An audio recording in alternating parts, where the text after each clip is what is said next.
Hey there, friendlies. How's up? Welcome to the 20th of October episode of the Beer Blazing Bushcraft live stream. I'm feeling a little musical tonight because I've been remonetized. It happened yesterday morning. And that makes me just a little bit happy. Do I expect to be rolling in dough? No. However, what it does mean is that there are a few sort of administration options open to me that weren't there before. It's also a massive, I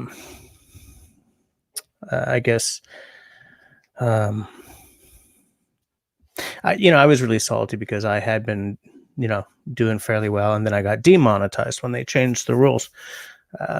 So it took a long time to get back to where I felt I should have been in the first place. And when I was monetized in the beginning, I certainly wasn't making a lot of money, but it did buy me, a camera battery on occasion. So being remonetized is good because essentially what it means is the argument of whether or not I can spend money on like another camera battery or something is a lot easier to have. Because I'm in the same place as Mal is, you guys who know Quebec Homestead, right? We're both trying to upgrade our cameras right now in order to get the 4K footage I need, so I can do that sort of I'm talking, then I'm closer to the camera and back. I need 4K to do that without losing resolution. So I've been using this phone. The thing that phone doesn't give me though is like what they call bokeh. If you have a really shallow depth of field and you focused on the face and the background sort of blurs out, just beautiful. So I can very, very slowly start putting money, towards that. How many people are we? Well, there's a bunch of us here. Hey, I'm sort of getting behind already, folks. So I do believe that Kincaid was first. So welcome to First Kincaid. Hawaii Volcano Squad is with us right off the hop tonight, which is kind of nice. Tyler's here, of course. Looking forward to a good discussion. I think it's going to be a good one. Kincaid, thank you very much for already liking, sharing, and tweeting it. That makes me happy as a pig in stuff. Because it's the more eyes I can get on my stuff, the better. It all helps me in the end, baby, as Hot Knot or Meh used to say. I don't know whatever happened to that guy. Maybe he's still, I don't know. It kind of disappeared. I mean, that guy's a geek channel, right? He's about gaming and stuff. But I watch a lot of different things. I watch a lot of gaming stuff because at one point I played a lot of games. And I miss those days sometimes.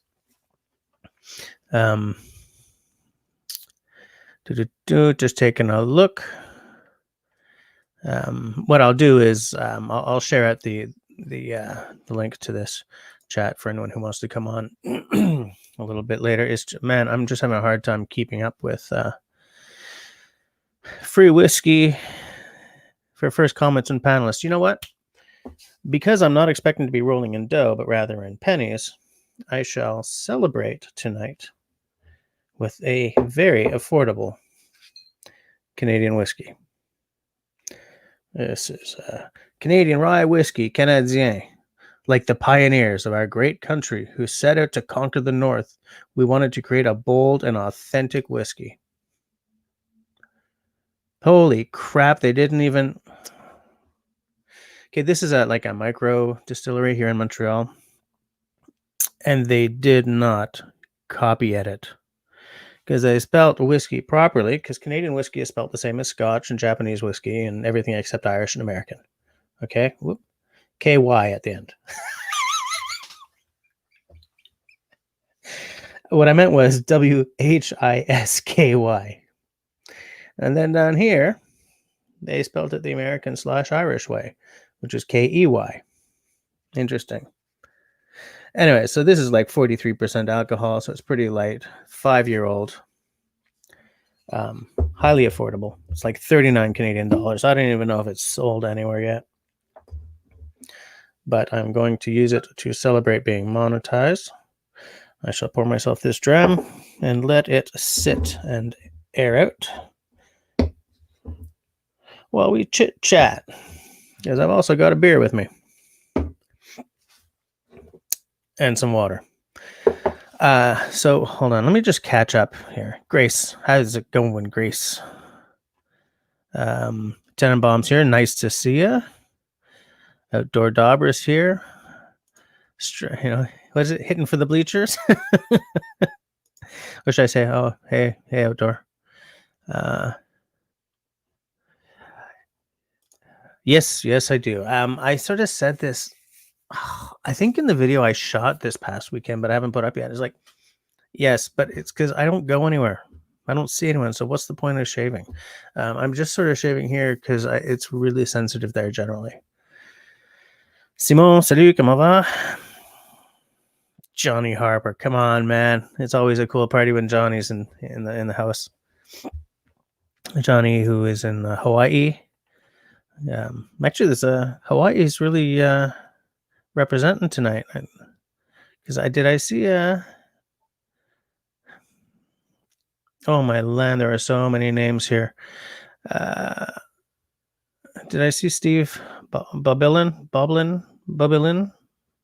I have no idea how to pronounce your name, Steve, but I think you're from Hawaii as well, and obviously Hawaii Volcano Squad's from Hawaii. Kincaid, I know you're calling. I'm sorry, I keep forgetting. Yes, Jonathan Millie's here. Nice to see you hanging out. I do like that avatar, mon ami. I got a youngin too, a little older than yours, I think. Mine's going to be 2 in December, at the very end of December. Johnny's asking how everyone's doing, and I think we're all doing fairly well. Colin's here, Johnny's here, all the usual guys. Hey, Nate's here too. How's it going, mister? I think I saw you over at the Canoe Hound live stream right before mine. I watched as long as I could, but then I had to head out and get the squirtling to bed. Who else we got? Avid's here. Hey, Ethan, how's it going? Martin's here. This is a party worth having. So I want to talk about a couple of things tonight. First of all, just a few things. Like I mentioned, the reason why I like being remonetized is about how it changes my status when it comes to discussing, if I can be spending money on channel stuff, not bushcraft stuff, because I've still got another 5 months of my my spending moratorium. But eventually I'll have $100 for at least a new camera battery, and eventually I'll have money for a new camera. This is called Milosh Hellas by Two Crows Brewing Company, which is Nouvelle-Écosse in Halifax, Nova Scotia. I don't even know what kind of beer it is because this label keeps throwing me off. The ingredients are shoreline maltings and malted barley, Darling Island hops, water, and yeast. I guess Hellas is a kind of beer.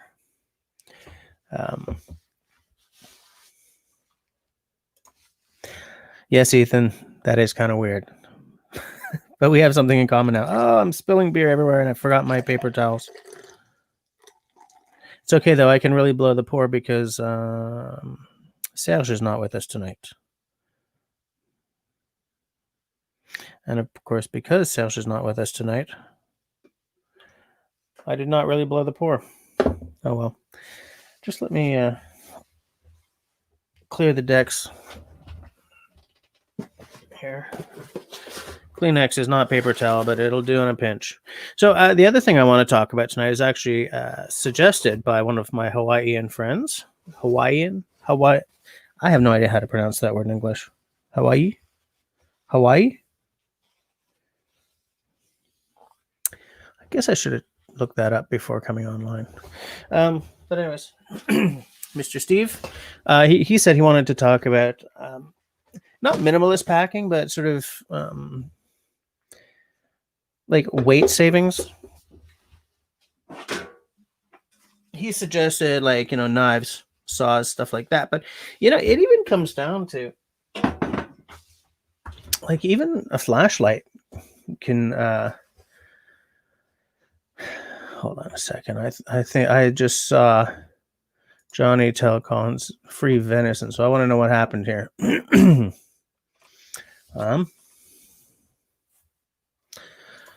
Had some drama this morning, but it got settled. Got some good new contract for hunting as well as free venison too. Nice. Do we want to know about the drama? Do you want to know about the drama? The drama, Colin?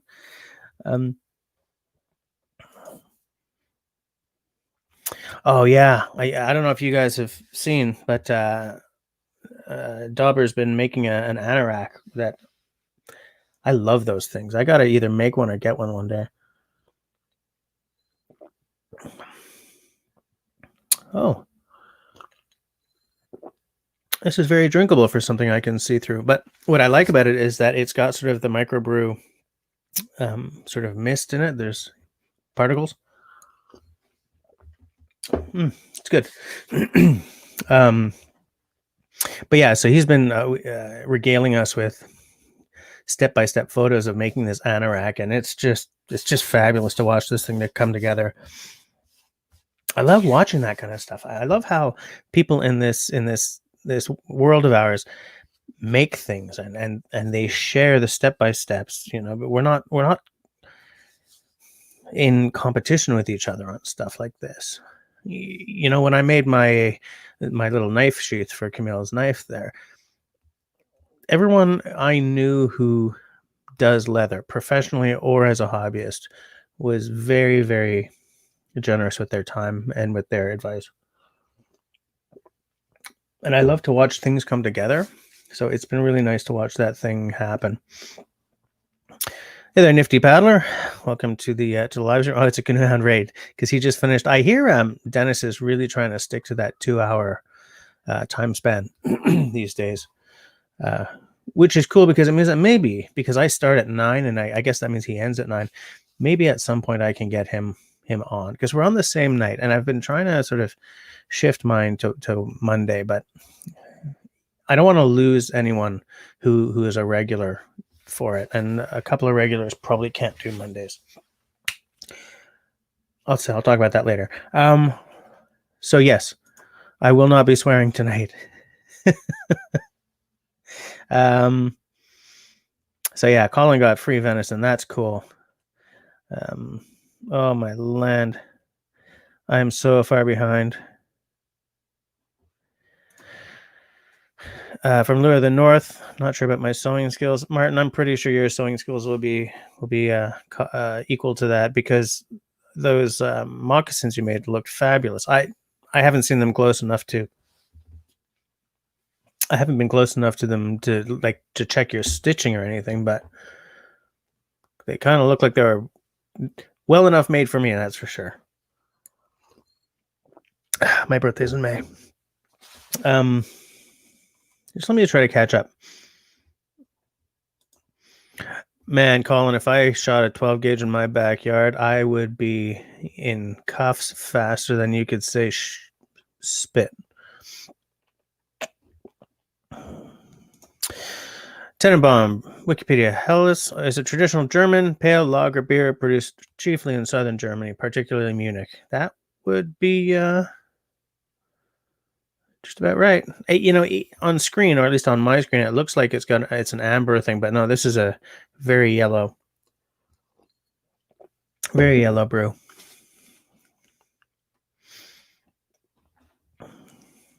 Oh man, this shows you how far behind I am. One day I will learn how to pronounce that last name of yours. Yeah, Dora, if Martin wants, I'll forward him those photos. Absolutely. Crumb. Someone said something and everything just jumped. Okay, I'm just going to pick up.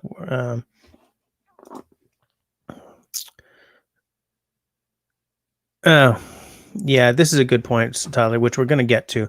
And in fact, I think that when we do get to that, I'm just going to open it up for anyone who wants to come on, because there are a lot of philosophies, shall we say, out there about weight saving versus durability and cost and stuff like that. So I think we're definitely going to have to. Rain Dance loves it when a plan comes together. Absolutely.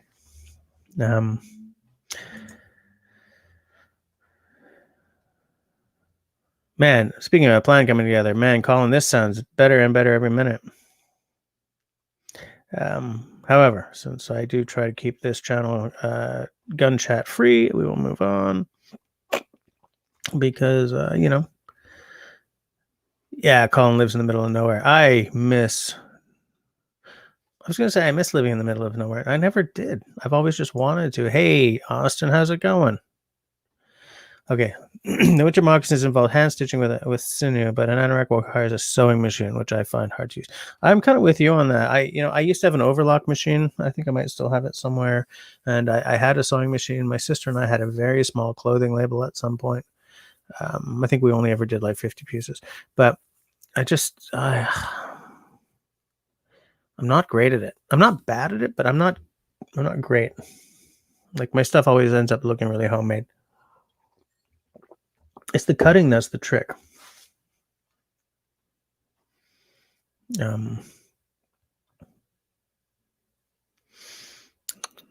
The wife said, "You know what? Just let it grow. Let's see what happens." But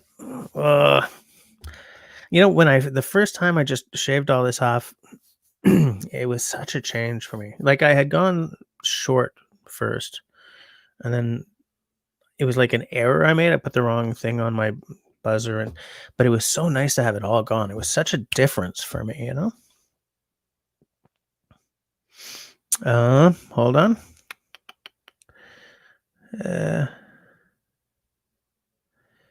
For frog snacks, okay, I will. Martin says, "I'm interested in your views on objections to sill nylon. I'm a fan of it myself. I'm not surprised to hear that because your gear is you're very weight conscious. And what I've seen of your gear, it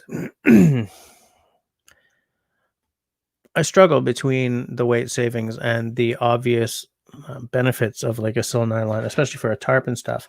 And what you know about me, Martin, how I love the really old school stuff, and that stuff just weighs so much more.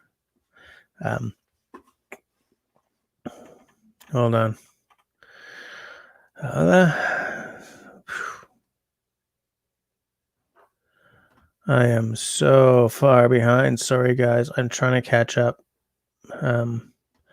That's pretty much my gripe as well. The reason why I like a sill nylon tarp, but I don't necessarily want to be wearing a bunch of like Arc'teryx around a campfire. I like wool and leather and anything where if an ember lands on it, I can just do this and no harm, no foul. Mallory's here. How's it going? Nate says, I think we should wait until Tyler, aka Young Indiana, turns 40 and then see how he feels about weight saving measures. I'm going to call him Young Indiana behind his back forever now, Nate. And it's all because of you. Yeah, Steve, I'm definitely going to want you coming on when we switch over to that convo, which will probably be pretty soon.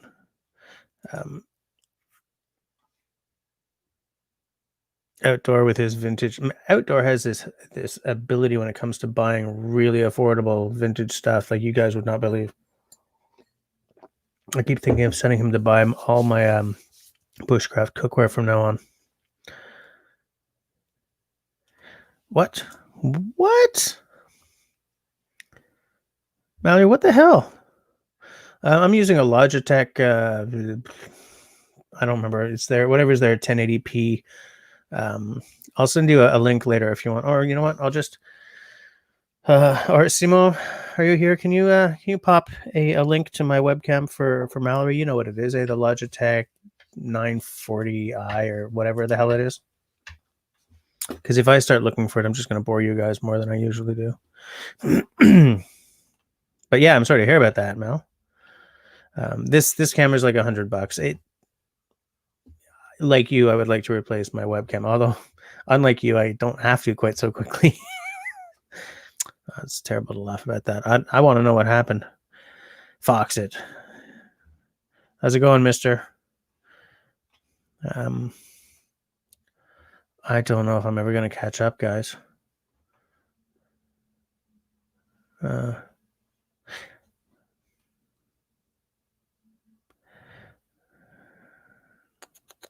I'm just sort of, you know what? Okay, so I'm very, very happy about being remonetized. It'll eventually get me my new camera, and to celebrate being remonetized, I'm going to have this very affordable Canadian micro distillery whiskey. They call it a rye whiskey, but like even on their website, they don't actually say what percentage of rye it is. I went to their Instagram and I said, "Is this 100% rye or what's going on? What's the mash bill, guys?" And they never answered me because cool story. In Canada, whiskey is all sort of called rye, even if it's not even half rye. It's just like a word for whiskey here. And I generally don't have a lot of patience for Canadian whiskey. I feel that the regulations up here nurture a half-assed product, and that's why like so many of the Canadian whiskeys you guys have heard of are like whatever. You hear Crown and Coke. Nobody sips Crown, right? A lot of Canadian whiskeys are really only good for mixing. I've been checking out some micro distilleries because there's a golden age for small guys, and this stuff it's pretty pretty interesting compared to like a lot of the sort of stereotypical Canadian whiskeys, but it's still pretty easy sipping.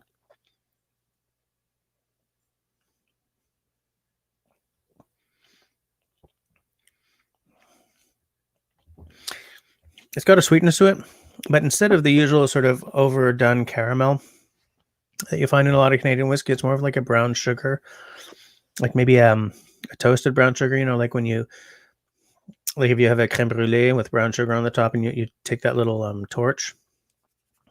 There's a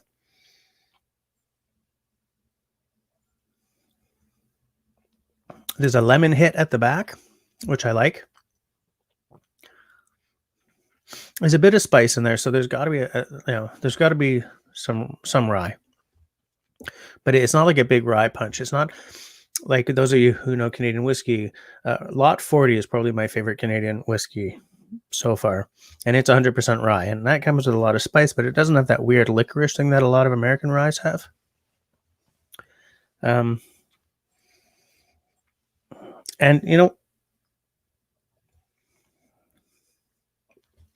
it doesn't seem to have the same cloying metallic aspect that a lot of Canadian whiskeys have. It's just slightly there, but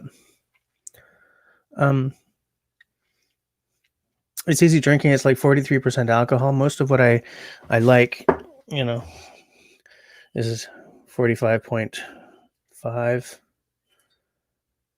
45.5. What's this one? 50? Yeah, that's a 50% Bruichladdich. Anyways, this is not a whiskey channel, but I put a poll, and the link to it is down below. That so on my community page, I have a poll, and I want you all to either right click and open in a new tab, or go and vote and then come back, and then hit the back button. If I started a channel about whiskey and other fine spirits, would you guys watch? Because I'm thinking of doing it. I'm thinking hard on it and doing it, but I'm not sold on it, and I don't want to do it if I'm going to be wasting time. If I do it, the editing will be really light, like really light. Like all I will do is put my phone there, which is kind of what I do these days, and like punch in at the bottle or the glass or whatever while I'm discussing it. No music, no fancy, no fla or any of that stuff. Just talking about whiskey. So if enough of you guys would watch, then I will do it. Well, that's not quite the same rye, but it is the same grain. I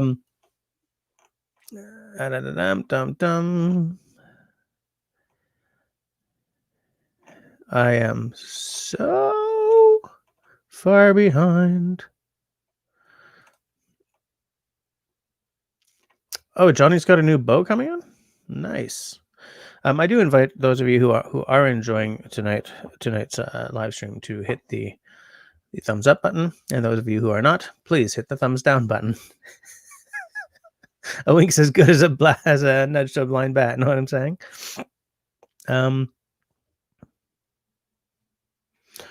Just taking a look. Don't drink hard liquor. We got some good old-fashioned Southern moonshine down in my parts. I stick to light beer, though. Yeah, hike with Mike. I do know that there's some moonshine going on down there.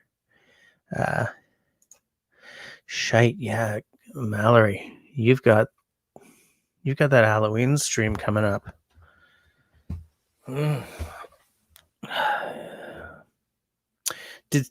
Did Simon drop the link to this camera up there? I just bought it off of Amazon. I think it's a Logitech something 940 or 980 or 910 or something. Very, very simple. It essentially looks like this with two little white lights, which are useless, but there you go. Because you gotta get all over that.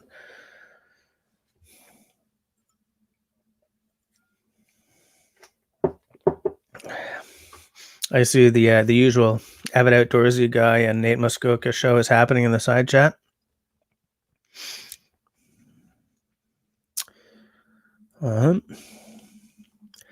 Nifty Paddler, you know the rule: $20 or 6 Dairy Queen coupons.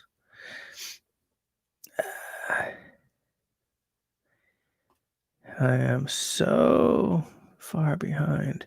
Alain Patois Stock and Barrel Single Malt is a nice Canadian whiskey. I actually saw that at the SAQ, and I may pick that up as well.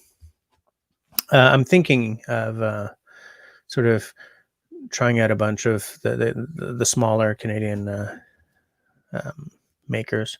There's some good distilleries out in Alberta for sure.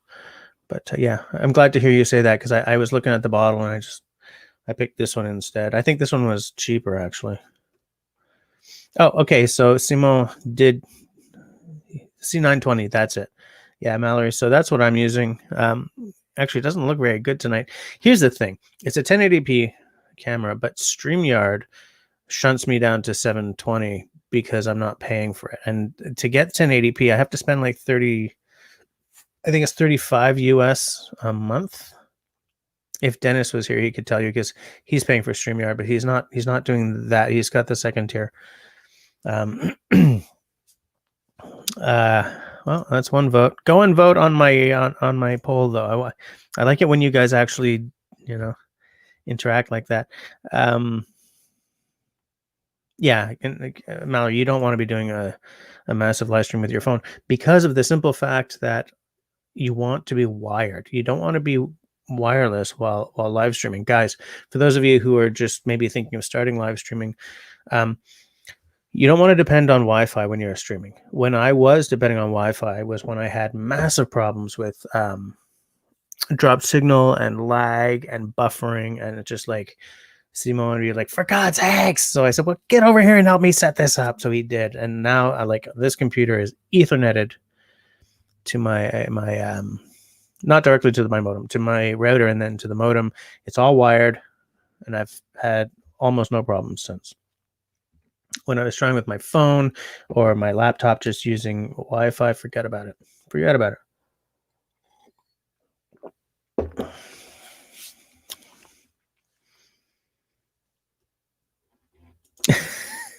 PDSR? Wait. PDSR. What the hell would you, does that mean? I think I missed too much of your conversation, guys. But it seems like you guys are having more fun than I am.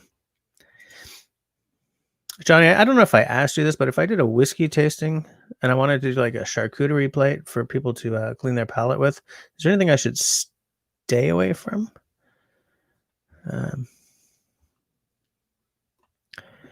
I can't keep up, guys.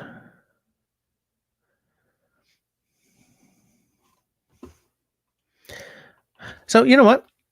Let's what's this? Whoops, that's not what I meant to click.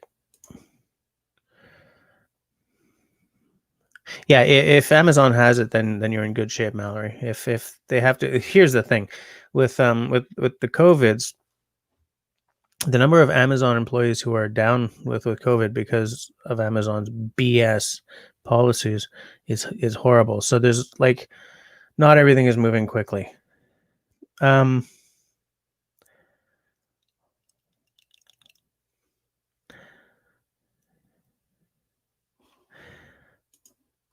my long. Oh yeah, I had much more hair before. About I don't know.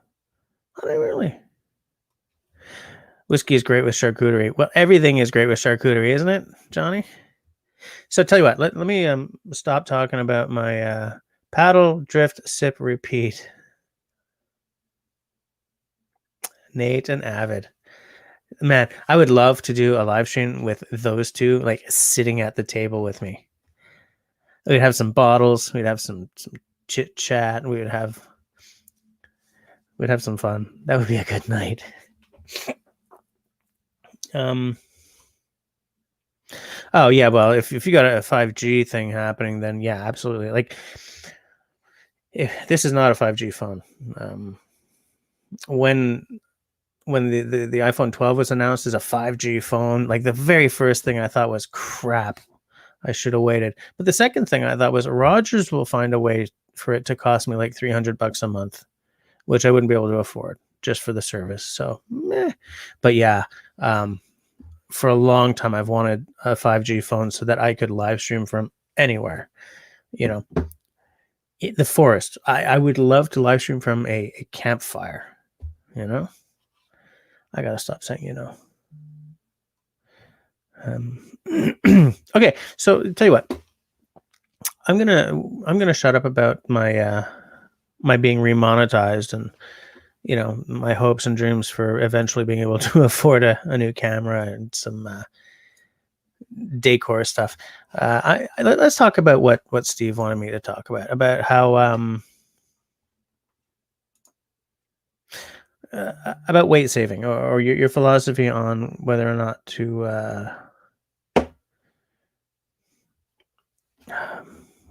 how'd you put it, Steve, in your note? You know what? I'm just gonna put this up and let's talk about weight. I don't mean my weight, because God, it's a nightmare. I mean weight saving stuff, maybe some practices, where you think saving the weight is important versus where it's a lost effort. I could also see like heavier stuff being less of an issue if you're canoeing or driving than if you were hiking 20K into the forest before setting up your camp, right? I mean, I think there's a real contextual factor there.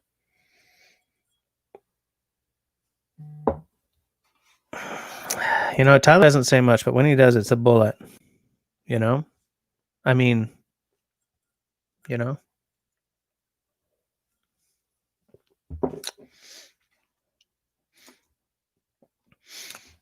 in mountain biking. Hold on. Hey, Steve. Hey, how you doing? Can't hear you, Steve. Oh, I know why. Look what I forgot to do tonight. Oh, can you hear me now? Yeah, sorry. God, what an idiot I am. I just wanted to say, in mountain biking. Oh, I'm hearing echo. Let me turn off the original one. Oh yeah, turn off the YouTube, the sound on the YouTube, because you've got YouTube and StreamYard open. Ethan's here. There goes the neighborhood. There it is.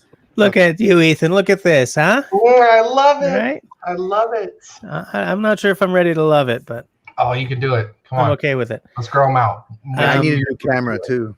You need a new camera too, yeah. On this. No, look at that. Oh, Ethan, you're like a bear. So cute. In fact, you guys will probably all know a variant of this. In mountain biking, it was always like it's been 9 years since I've been on a mountain bike, but it's still sitting there moldering away in the garage. Strong, light, or affordable. Pick two. Right? That's tough. Yeah. exactly. So I'm like, who cares about affordable? Yeah, I'm gonna have to throw affordable out the window on that one. 'Cause- Yeah. But like, it seems that with this aspect, because in mountain biking, everyone knows like a weight weenie who replaces every aluminium bolt with a titanium one because of the grams, Mhm. Yeah. But in mountain biking, which I haven't seen in paddling or bush, I haven't seen an analog to this. In mountain biking, if you remove the weight from the moving parts, it's a much larger effect than if you remove the weight from like handlebars or a seat post, right? So your crank, your wheels, if you can lighten those up, suddenly your rolling resistance goes way down, and you see a massive, I know we could get rid of the canoe and then just swim. Well, that'll definitely weigh less, and by the end of that, I'd weigh less, or I would be bloated and floating face down. I don't know. Yeah, but I don't know. So you guys are all.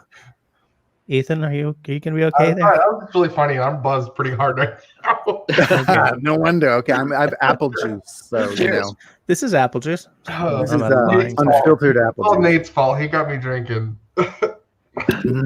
I'm serious, man. I would love to do a live stream with you guys sitting out at my desk with me. That would I be don't know rough. if we'd be alive by the end of it. Someday. Oh yeah, it'd be rough. Someday. I mean, kind of. I was just on the Canoe Hound thing and listening to Pine Martin talking about your injury, because I have a wrist injury and a foot injury, so I've been recovering with that, and I can't do anything. The doctor said you just have to let it wait for my wrist anyway. So, Martin, are you injured? Well, I have a lower back injury. Ah. I have sciatica. I've had it for years and Yeah, years. yeah, And sometimes it's better than worse. It's not particularly bad right now, but the reason it came up is there's this thing called the Canoe Flip Challenge for Project Canoe. And a couple of people have sort of nominated me to participate, and I really can't do that right now because I can pick up my canoe. The whole point of the challenge is to pick it up as many times as you can in a minute, and then you multiply a certain dollar amount, and however many times you lifted the canoe in a minute is how much you're going to end up donating to this really worthwhile cause. So, you can use a toy one and then just and it felt like cheating, and at the time that wasn't the. Like I've since heard that, or rather, Chris Prowse, who initiated this, has since said you don't actually have to lift a real canoe. You can lift a photograph of a canoe. Be creative, do something. But by then, I had already declined because I didn't know that was an option. And I said, I didn't know that was an option. Yeah, at the end, near the end of her video, she basically says, just find some way to do it, just to participate. But by then, I had already declined her invitation, and I had already made a donation to the cause. So. The whole point has already been served in my case. So I have my back injuries, so that I don't want to be doing that kind of thing. I portage very carefully. I don't have difficulty lifting my canoe, but trying to sort of rush it would be a mistake. And trying to be artful and creative, like doing it on one foot or something like that, is definitely a bad idea. But more importantly, I have this acute case of tennis elbow that I developed early in the summer, and which has kept me from paddling all summer. Like I just can't paddle a stroke. So I'm hoping to go out this week. Maybe I'll try, before canoe season ends entirely. I want to get out again at least one more time, even if it's just a day paddle here in town. But my goodness, it's been frustrating. So are you in Ontario, or where are you? Yeah, I'm in Ontario. I'm in Muskoka. When does the water dirt on it? What's that? Did you try rubbing some dirt on it? Maybe. Well, I've been doing lots of day trips, so I've gotten some dirt all over me. So Windex will do it. That's right. Little Sorry, lemon Steve. juice. Steve, you asked me a question. I didn't quite hear what you said. When does the water freeze over and you can't go canoeing anymore? I'm in Hawaii, so I have no idea about it. Oh well, it varies. It just depends on how cold it gets. It can be as early as November. Very often in December. It depends if it's a lake or a river. So it depends. November, December is usually when things start to freeze up. But it depends on water flow and what the temperatures have been like leading up to the onset of real winter.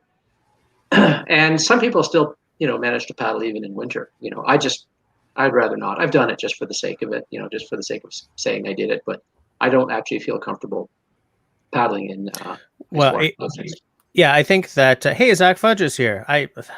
I'm totally missing everything. How's it going, Zach?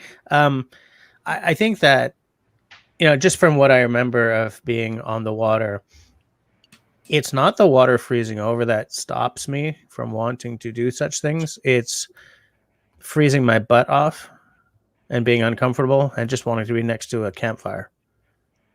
That's what stops me. It's not the freezing over the water. Yeah. Because I'm not a commando.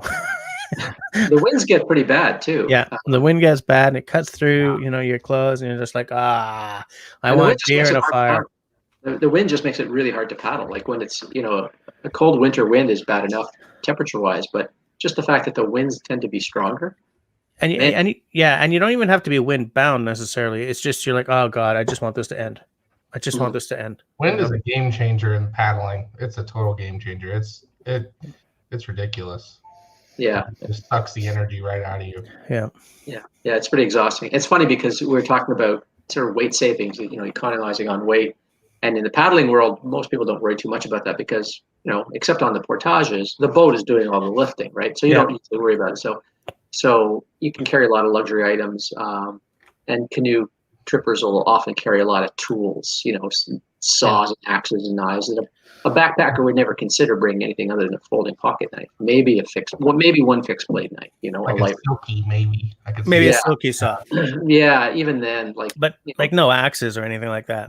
No. Yeah, I mean, most backpackers aren't even making, fires. Splitting wood and stuff. They've got their little packing stoves. Alcohol stove. Yeah. Yeah, they have an alcohol stove, or they've got a white gas stove, or something like that. Yeah. But it's funny because with the canoe, when you're a canoe camper, when you do want to save weight, the thing you want to save weight on the most is the canoe. Yeah, because that's miserable on a portage, right? But then when you get out in wind, you discover that 60-pound Royal X boat that you had that was such a beast on the portages was actually quite nice because it doesn't get blown around so much, and that nice featherlight Kevlar boat just gets blown around like a paper sailboat, So rough. Just one little wrong move. Like if you're going straight into the wind, the headwind, like one little wrong move, you're just whee. Yeah. That's why I like Martin. I think I've spoken to you about the canoe that Zyla Foxland built with her uncle, right? Cedar strip canoe, which I would love to make, but his design has like the bow and the stern don't come to the traditional canoe sort of points, or it gets cut right back. And apparently he was saying, I mean, this, but I don't know if everyone who watches knows this. He designed it that way specifically to cut out the sort of the sail aspect of the pointy prow. And the pointy stern, like when there's a lot of wind going on. Yeah. You want to build a low profile boat if wind is going to be a factor. Yeah. Unless it's heavy. If it's heavy, then it's going to sit, and the boat's loaded. It sits deep enough in the water that it doesn't matter. But if you're out on a day paddle, or you're just going fishing, just you and your gear or something like that, you really are bobbing like a cork. So I should tell you what I'm planning for my trip, and then maybe you can help me more about figuring out some of these questions.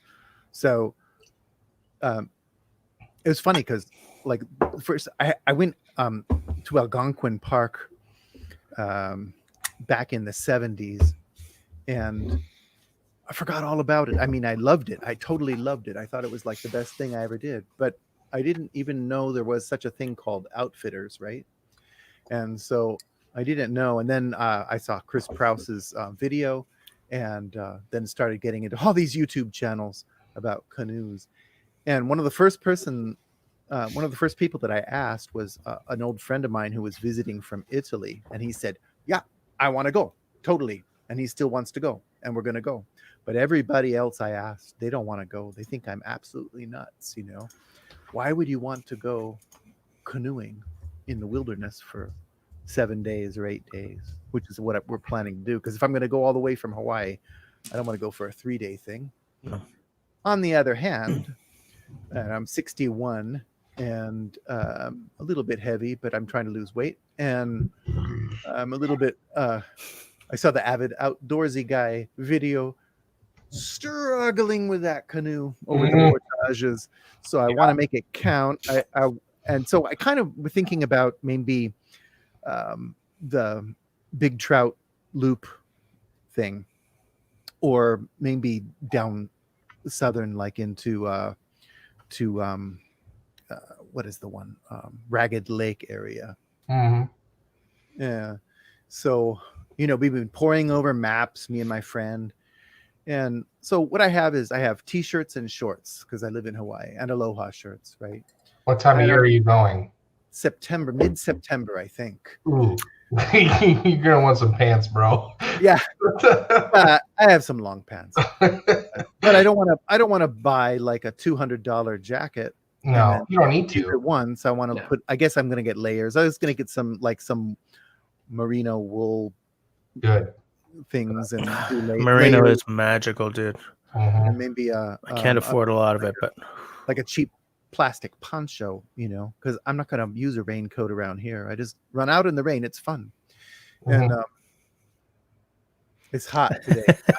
The beach after this. Steve, Yes. Hawaii Volcano Squad is asking, you gonna canoe from Hawaii to where?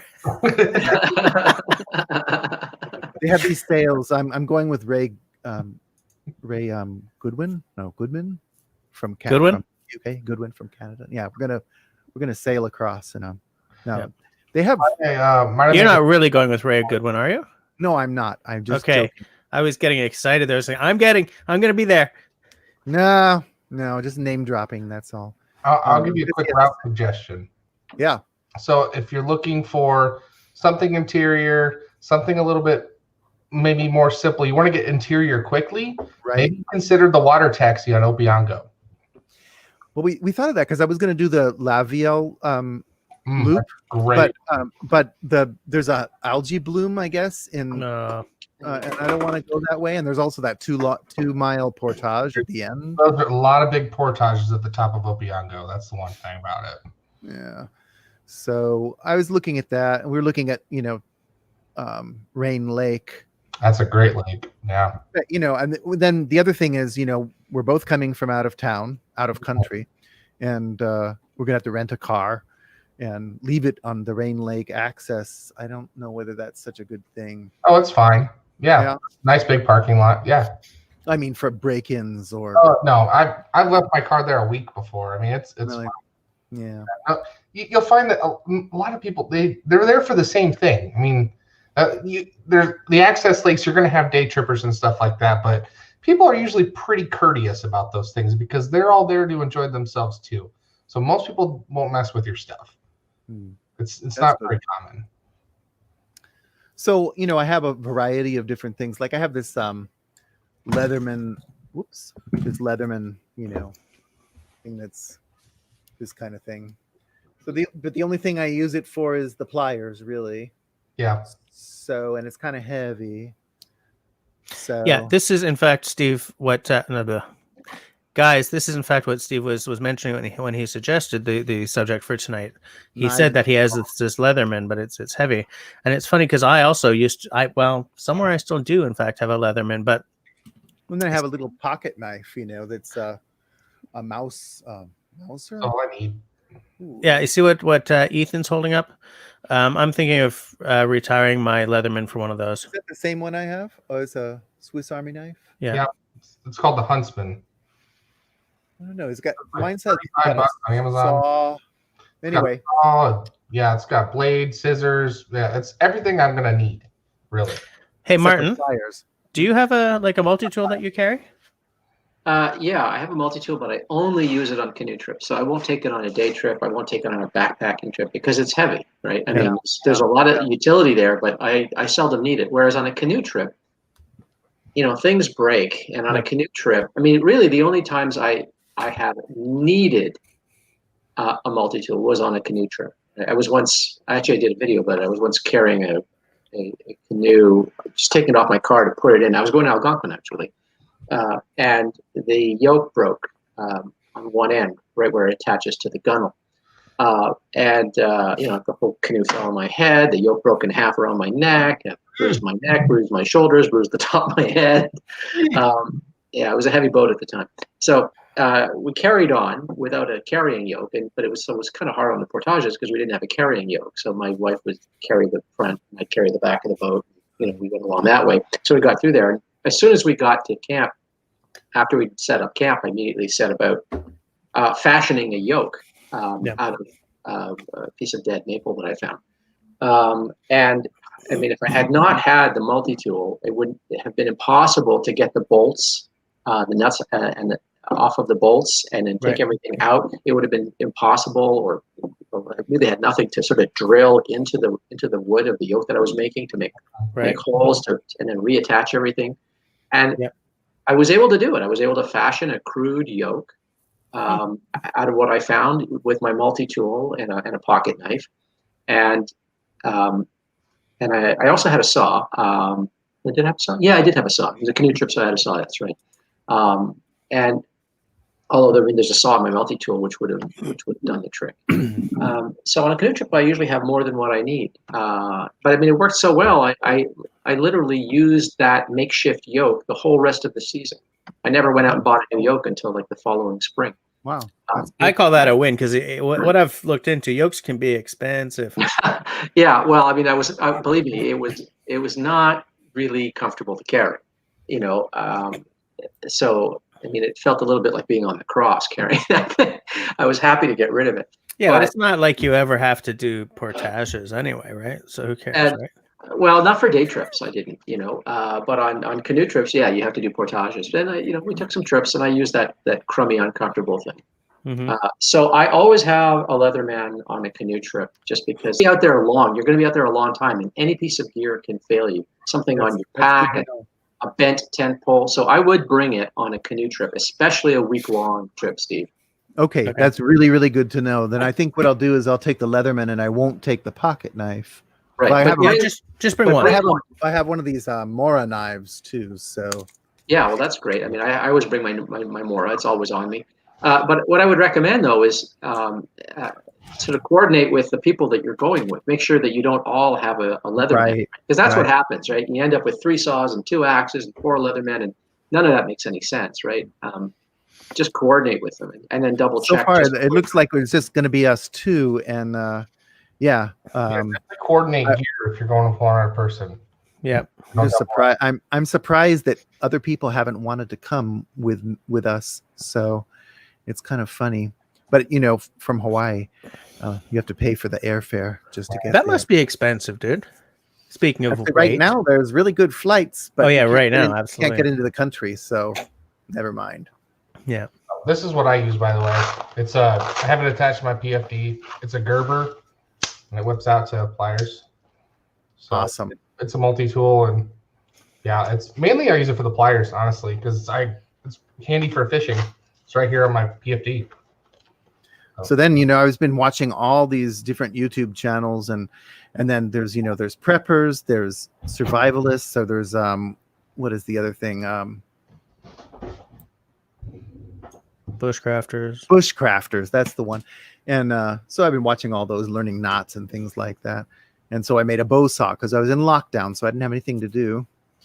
So I made a bow saw, and I didn't really like it that much, so I made another one. But I think the first one I made was better. So I made a bow saw too, years and years ago, but I made it out of ipe. Oh, really? Yeah, that's good. That's strong, but it's not flexible, really. And it's heavy, dude. Yeah. Oh, because ipe, for those of you who don't know, is sort of like the poor man's teak. Like, it's so dense that if you throw it into your bathtub, it sinks. Yeah. So I don't know what the hell I was thinking, except that ipe is such an attractive wood. I just gotta use it. What a stupid concept. I know somebody who lives on the windward side where it really rains a lot, and their whole back stairway is made out of ipe. It's great. It's lovely wood. Yeah. But I made mine out of dumpster wood. I'm sorry, dumpster wood. It's actually, I think it's like pallet wood. No, I think it's from an old futon that was by the side of the road. So I think it's beech. So beech is a nice wood. Yeah. So this is the first one I made, but this one you can't really see it on that. I have a terrible camera. I really gotta get a new camera. Mine was 109 Canadian dollars. Yeah, it kind of looks like you're on Mars. It's really Yeah. choppy. It's all choppy. This one, it opens where I have the cross beam has a kerf in it. Yep. No, yeah, I see it. That's For where the you put the blade. Right. So when you unfold it, you have to take it apart. You have to unscrew it. And then the second one I made, I thought, oh, I'm going to solve that problem by putting the kerf on the side pieces. Well, I'm really sorry about my video. It's all right. You're fine. It must be because it's going all the way to Canada. All the way. May as well be going to Mars, So which where it looks like you are apparently. Yeah. The second one I made was where it's on the side, so you can just sort of unfold it, and it's already ready to go. No, nice. I'll just put it on this side, so you can make it go all the way around. I love how you're like, I didn't really like these bow saws, and I'm looking at that and saying, man, that is so much better than the shite that I made. Oh, it's great. But this one, actually, the mortises, the mortises, I kind of screwed up on. And also, it's fine Dude, to screwing up on a mortise is what I do best. It's okay to unfold it, but when you try to fold it and the teeth are in the way, then you got to get it just Yeah, but it won't get in there. Steve, that's universal on these things. I bought 2 really great Canadian-made bow saws, and you have to watch where you're sticking the teeth on those 2. It's just the nature of the beast. So I don't know. I was going to take that. It's not so light. It was the Leatherman that I was like, I don't know if I want to take that or not. But yeah, you're right about asking my friend to make sure he's not taking another thing. Yeah, because if one of you can bring a Leatherman, the other one brings pocket knife. Like, if one of you brings a saw instead of both of you, then you're saving some weight. But the thing for me is, I'm not letting anyone else. I'm going to start that sentence again. Okay, take 2. I'm not letting anyone else touch my axe, and I don't want someone else's axe. So no matter what the hell is going on, Ethan, I'm bringing an axe. Ethan's been drinking all week. Don't touch my axe. I'm very because I'm well known for, I love the axe. I love the axe. I love the axe. It's my favorite tool. And so I get really kind of, oh, you want my axe? No. Especially because one time I lent my axe to my father-in-law. We were hunting. That's as close to gun talk as I'm going to get. We were hunting. We were in the forest. It was beautiful. We were building the cache, they're like little cabins where you hide from the deer. Blind. Thank you. Yes, we were building blinds and chopping. I don't know. I don't remember what we were doing. He had to chop something. I said, take my beautiful little Wetterling's axe. And he went chop, chop, and then boop on the ground. And I just sort of felt myself die a little bit inside. So I very quietly hid away the axe and went and sharpened it up. Oh, you're okay, baby. But I, aside from axes, I absolutely back the concept that Martin was saying and Ethan are saying that if you guys cannot double up on all the tools, win. Coordinate on everything. Tarps. Yeah, everything. Yeah. Everything. I would say double up on stuff that is mission critical in terms of not dying, like first aid kits. Food. But anything you can get for food, yeah. But anything you can get away with not doubling up on, you're going to save some weight right there, and that counts obviously much more for when you're going with a group or a duo than all by yourself. I saw a guy almost chop his thumb off with a hatchet when we were camping here, and he just got into his car and drove to the emergency room. So I'm not taking a hatchet with me, even though I feel comfortable with it. Super dangerous on trips, really. They're a big risk. Are they?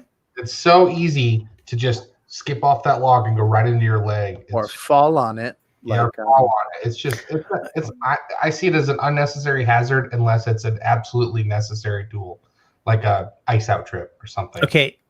It is a necessary tool. I don't think so. No, I really don't. It is a necessary, I can baton anything with my knife. I don't need an axe. I really don't. I'm not splitting down huge stuff on a trip. If I'm going on a canoe trip, I'm cutting little logs. I'm not going for the big stuff. My impression is that in Algonquin, there's plenty of wood around. You don't really need a real big saw. It's true. Depends on where you're at. You should probably bring a Silky, though. Silky is a good one. Yes. So actually, pine. Martin, what do you bring? He wants to say something. So, well, with respect to axes, I don't. If I was going into a park, I wouldn't bring an axe. Like something like Algonquin. Yeah, because I'm not going to be clearing out a site. It's but if I Yeah. go out Crown Land camping on a canoe trip, I'm going to get there and like the best place to like pitch your tent and string your tarp and all that. There's going to be a big freaking dead tree there, lying there or something like Yeah. that, or it's hung up or something. And you got to take it down. So I'll bring an axe for things like building a camp, right? Clearing out Like bush. if you're on Crown Land, then you would do that.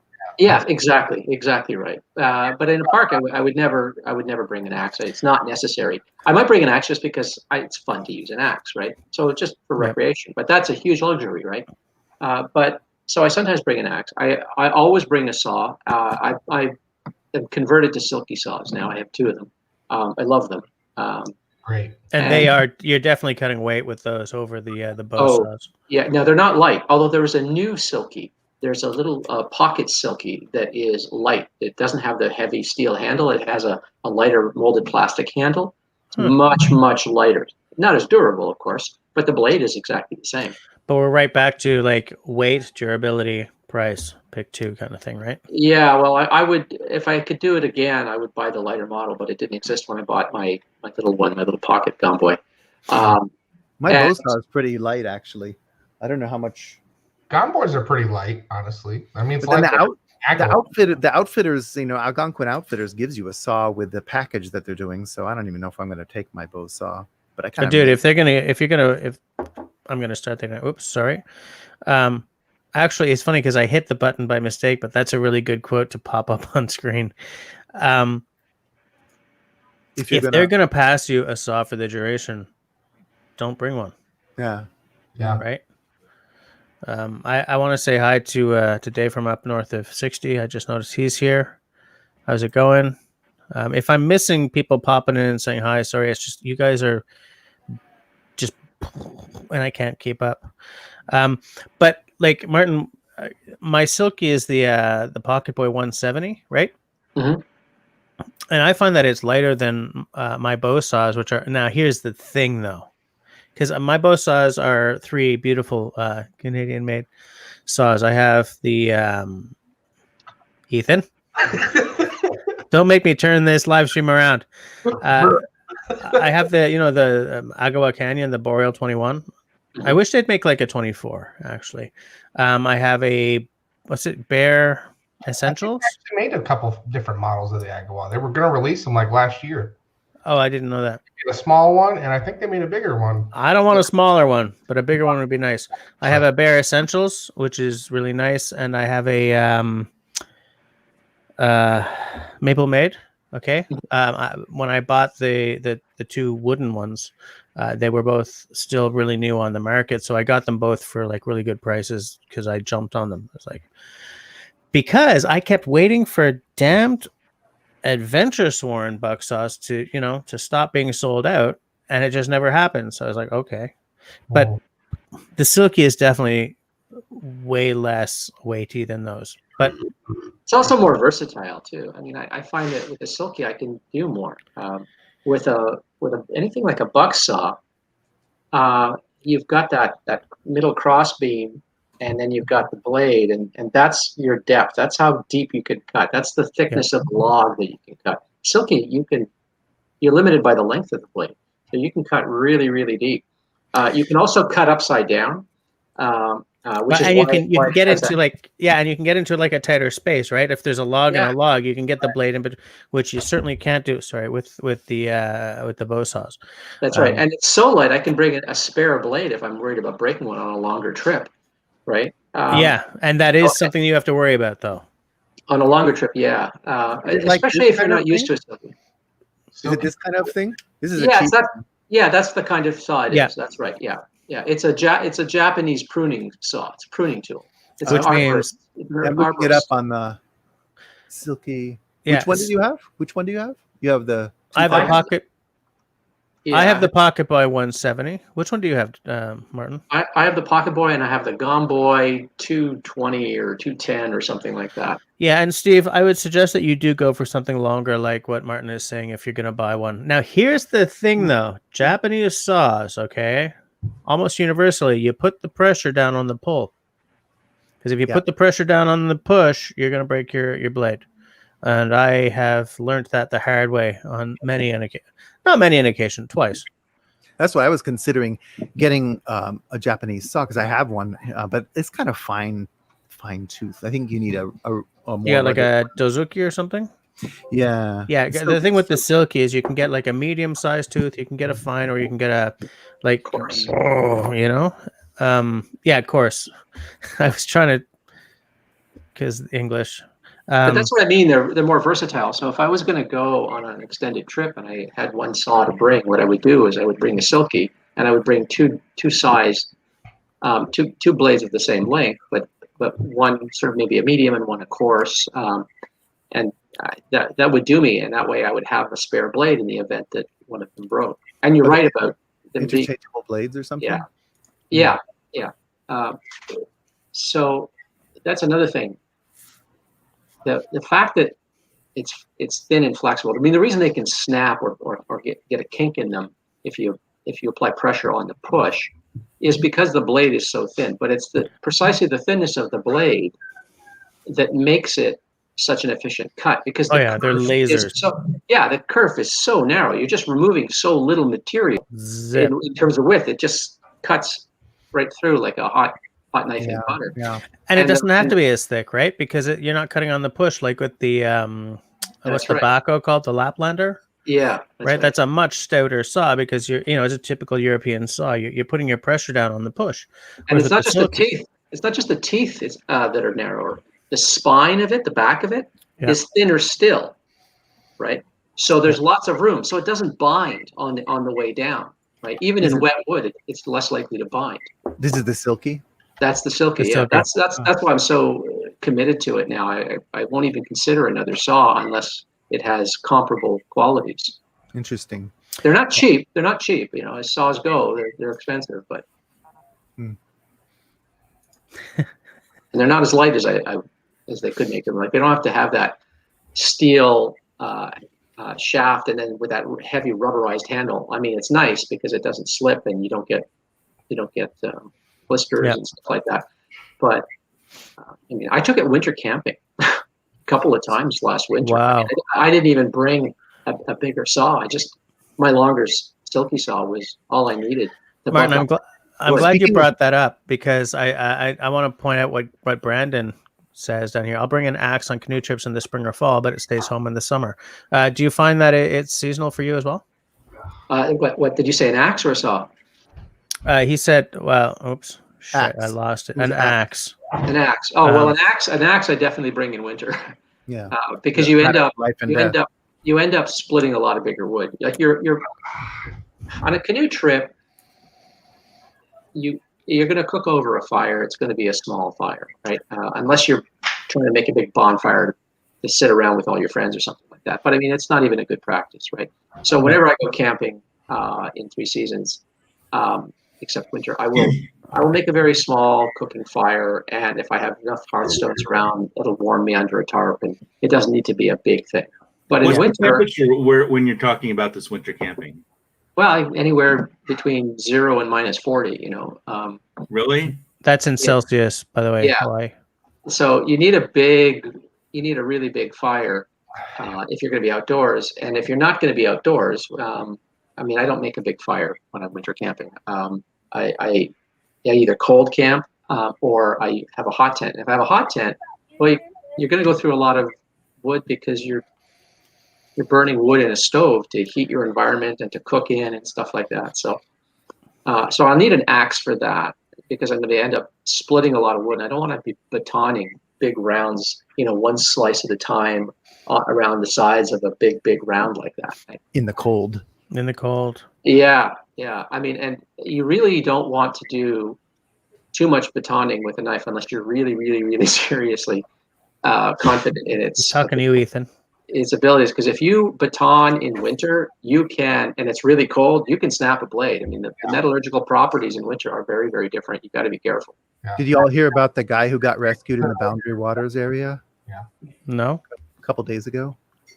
No. It was in the news. I don't know why I got it, but was, I guess, he was all wet and cold, and he had Being one in of the those, boundary waters. he had one of those Garmin devices and called for help when his hands started going numb. Oh, smart move. Yeah. Yeah, I wouldn't have waited that long. I wouldn't go at this time of year in the water, and it was his first time, and he was going like on a 7-day trip or something nonsense by himself. Wow. Well, people can die from hypothermia, so. Yeah, absolutely. People die from hypothermia in summer, you know. Yeah, even here in Hawaii. Yeah, I mean, before I moved up here to Volcano, I thought, my plan was always, if the shit hits the fan, I'll bug out and just set up a bushcraft camp up in Volcano. I've only been up in Volcano up before I moved up here in the daytime. At night, it gets really cold. Yeah. And I was like, I have a house now, and I have like a propane fireplace I turn on to keep it toasty and warm and nice. But camping outside here at night, it gets pretty cold. Volcano So 6,000 feet. 0 degrees or something. I'm like, there's just unless I absolutely had to, I wouldn't do that. I mean, maybe that has some appeal, but to somebody. But I mean, but there's elevation happening there, right? Yeah, I'm at 3,500 feet. That's why. Oh, okay. Not that high. Well, But a hell of a high lot enough- higher than I am. I'm practically enough at for sea it. level. Yeah, same. You got coqui frogs yet? Oh yeah, we're surrounded by coqui frogs, of course. Lovely. And The hell are coqui frogs? they're about the size of a dime, and they're a Puerto Rican tree frog, and they make sound a lot louder than their.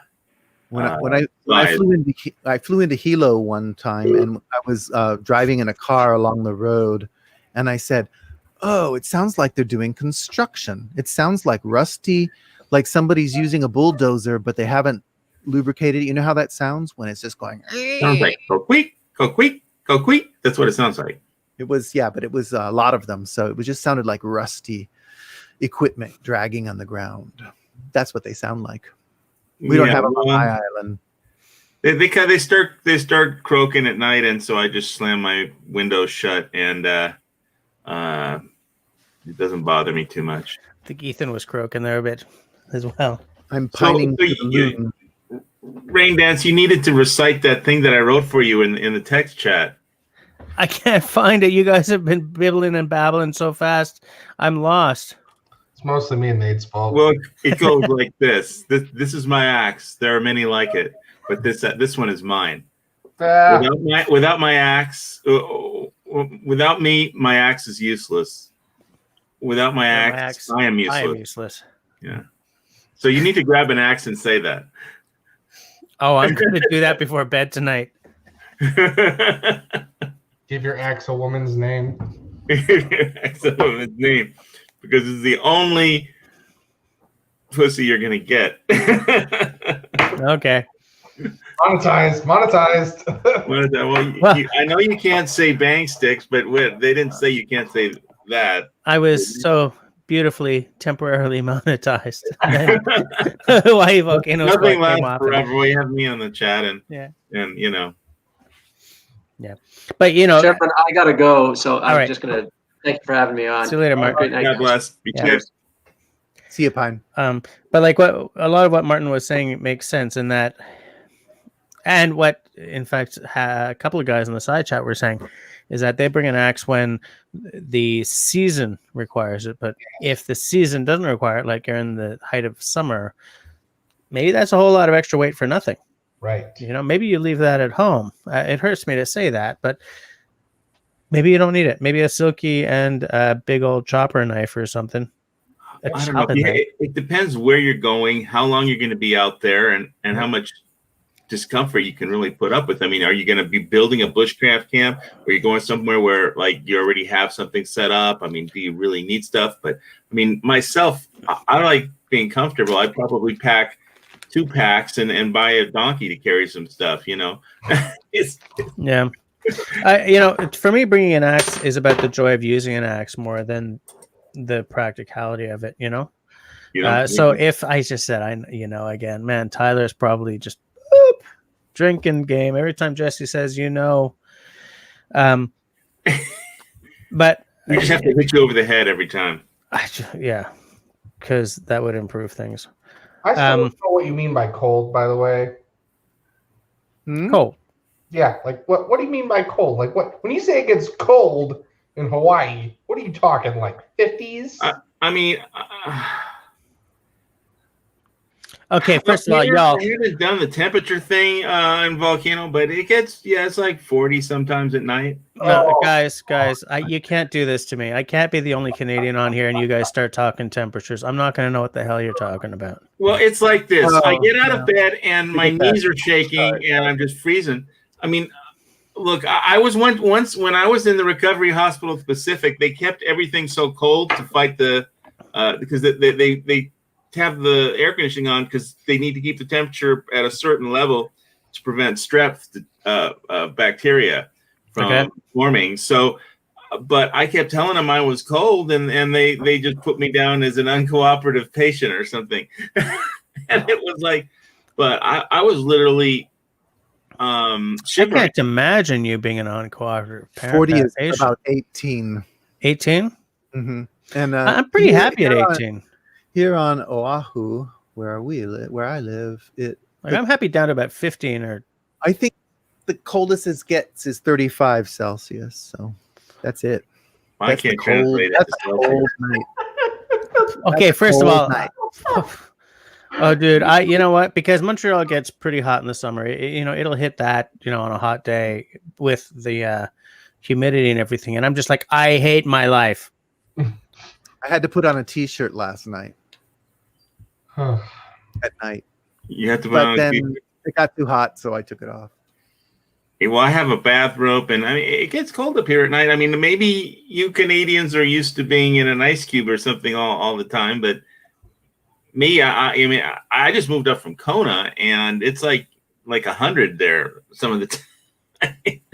What's that? Like 40 degrees Celsius 38. Then? I'm just trying to do the math here. 38. I have a chart up on the screen here.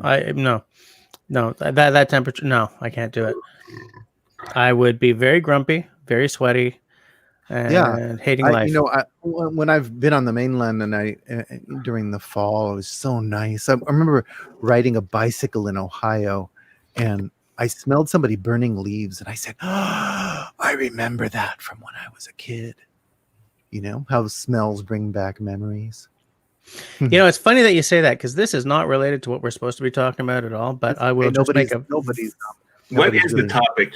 I forgot. Well, first I was all like, "Woo! I'm remonetized," and then we were talking about weight savings. Saws, knives, axes. Your show, you can talk about whatever you want. So, but I still want to talk about roots in Algonquin anyway, because that's what I'm interested in. But I don't know if anybody else is going to Algonquin. Oh, Steve is just going to take over my podcast. It's all right. No, so roots. Well, I got a map up here on the wall. You can't see it, but I have an Algonquin map up there next to the picture of a canoe mounted. And I got all these maps I've been poring over, but it's a map. You don't know until you've been there. I've been there once, and I don't know. I think we probably went on Canoe Lake. I think it was a college orientation for freshmen. And we went up in a bus of about 30 people and split up into groups of 10 and went on I think it was a 10-day thing. Maybe it was 8 days. And then part of it was after a few days in the middle of it, I think it was probably on a big trout lake. I think they took us and left us on some abandoned area. We were supposed to stay there for 24 hours and contemplate life or something. And then they pick us up, that kind of thing.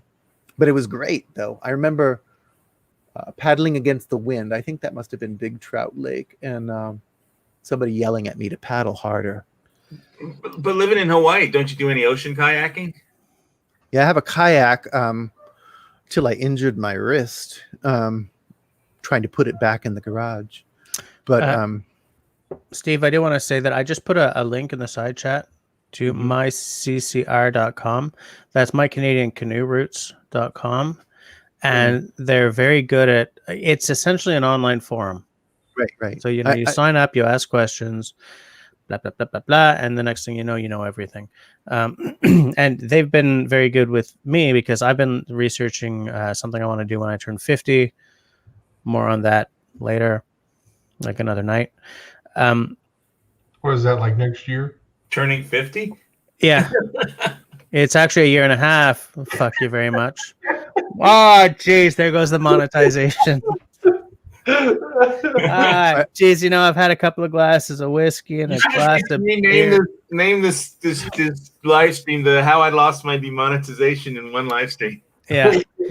But I did want to say something. Yes, I was going to say this isn't what we're talking about tonight, but I will. I bought those 2 books. Okay. Those 2? Plus, yeah, I have a whole bunch of bookmarks. Those should do you well. Capture nice. What's that one? The Adventure Map, Algonquin 1, Corridor North. They got Waterproof. section of the park. Yeah. I got the one from Friends of Algonquin. Yeah, that's not one. Nope. That's this one. There you go. There's Algonquin 2. What's the one I have? I have literally no idea what I was going to say. Well, the only kayaking I ever did was from the landing at Kealakekua Bay to the Captain Cook Monument across the bay. So basically, I just rented a kayak from Kona Boys kayak rentals and tied it onto my top of my car, drove down Napo'o Road and to the landing, and then just threw the kayak in, jumped in the kayak, and paddled about a mile to across the bay to where the Captain Cook Monument is. And it's like a little ocean underwater park there. Okay. And there's all the tour boats take scuba divers or just snorkelers there. Right. And it's very, the Captain Cook Monument's very, it's a historical kind of a place, and it's a very peaceful place, except for everybody that kayaked over there was partying all the time. But yeah, that's about it for me on kayaking. I find a bunch of people partying is an excellent way to ruin my nature experience. Yeah, that's why I want to get to the interior of the park. I just remember what I was going to say. It was going to be riffing off of something Steve said. I'll make it very quick, and then we'll move on. That what you were saying about smells that bring you back. You guys recognize that god awful smell of a gas stove, a camping stove, like a Coleman 2-burner? I love that smell because that is the smell of camping when I was in my formative years. For me, it's canvas, old canvas type tents. Dude, not for me, man. For me, the smell of those stoves, the hiss of those, the pumpy stoves, the lanterns, all that stuff. That's me growing up in Manitoba in the 70s, man. I remember, Lake Winnipeg campground with everyone has one of those trailers that sort of pops open. Mm-hmm. Right, the unfoldy, whatever they're called. Is that what it's called? Pop up. Camper, yeah. I feel that I've been told that several times. Pre-RV. Growing up. Yeah, pre-RV. We had one of those pop-ups, right? You'd go, the ends would flip out to be the beds. Tent goes up. You camping. It's like a fancy tent. It's a very fancy tent. Very fancy. Is it a trailer? It's a trailer. Like a mix between an RV and a tent. I think I've had one once. Yeah, we had one when I was living in Franco, Manitoba. Sold it when my parents got divorced. But like a lot of my memories of camping, like a scent of something that these days we'd think of as sort of glamping and like carbon footprinty, shoots me right back to those times. Mm-hmm. So I end up, in spite of myself, really liking those smells. Like I have one of those 2-burner Coleman stoves, and I try not to use it. But when I do, I sure do like that smell, that god-awful, chemically toxic ass smell. Mm-hmm. It's funny. And that, by the way, is not something I would bring on if I'm worried about weight.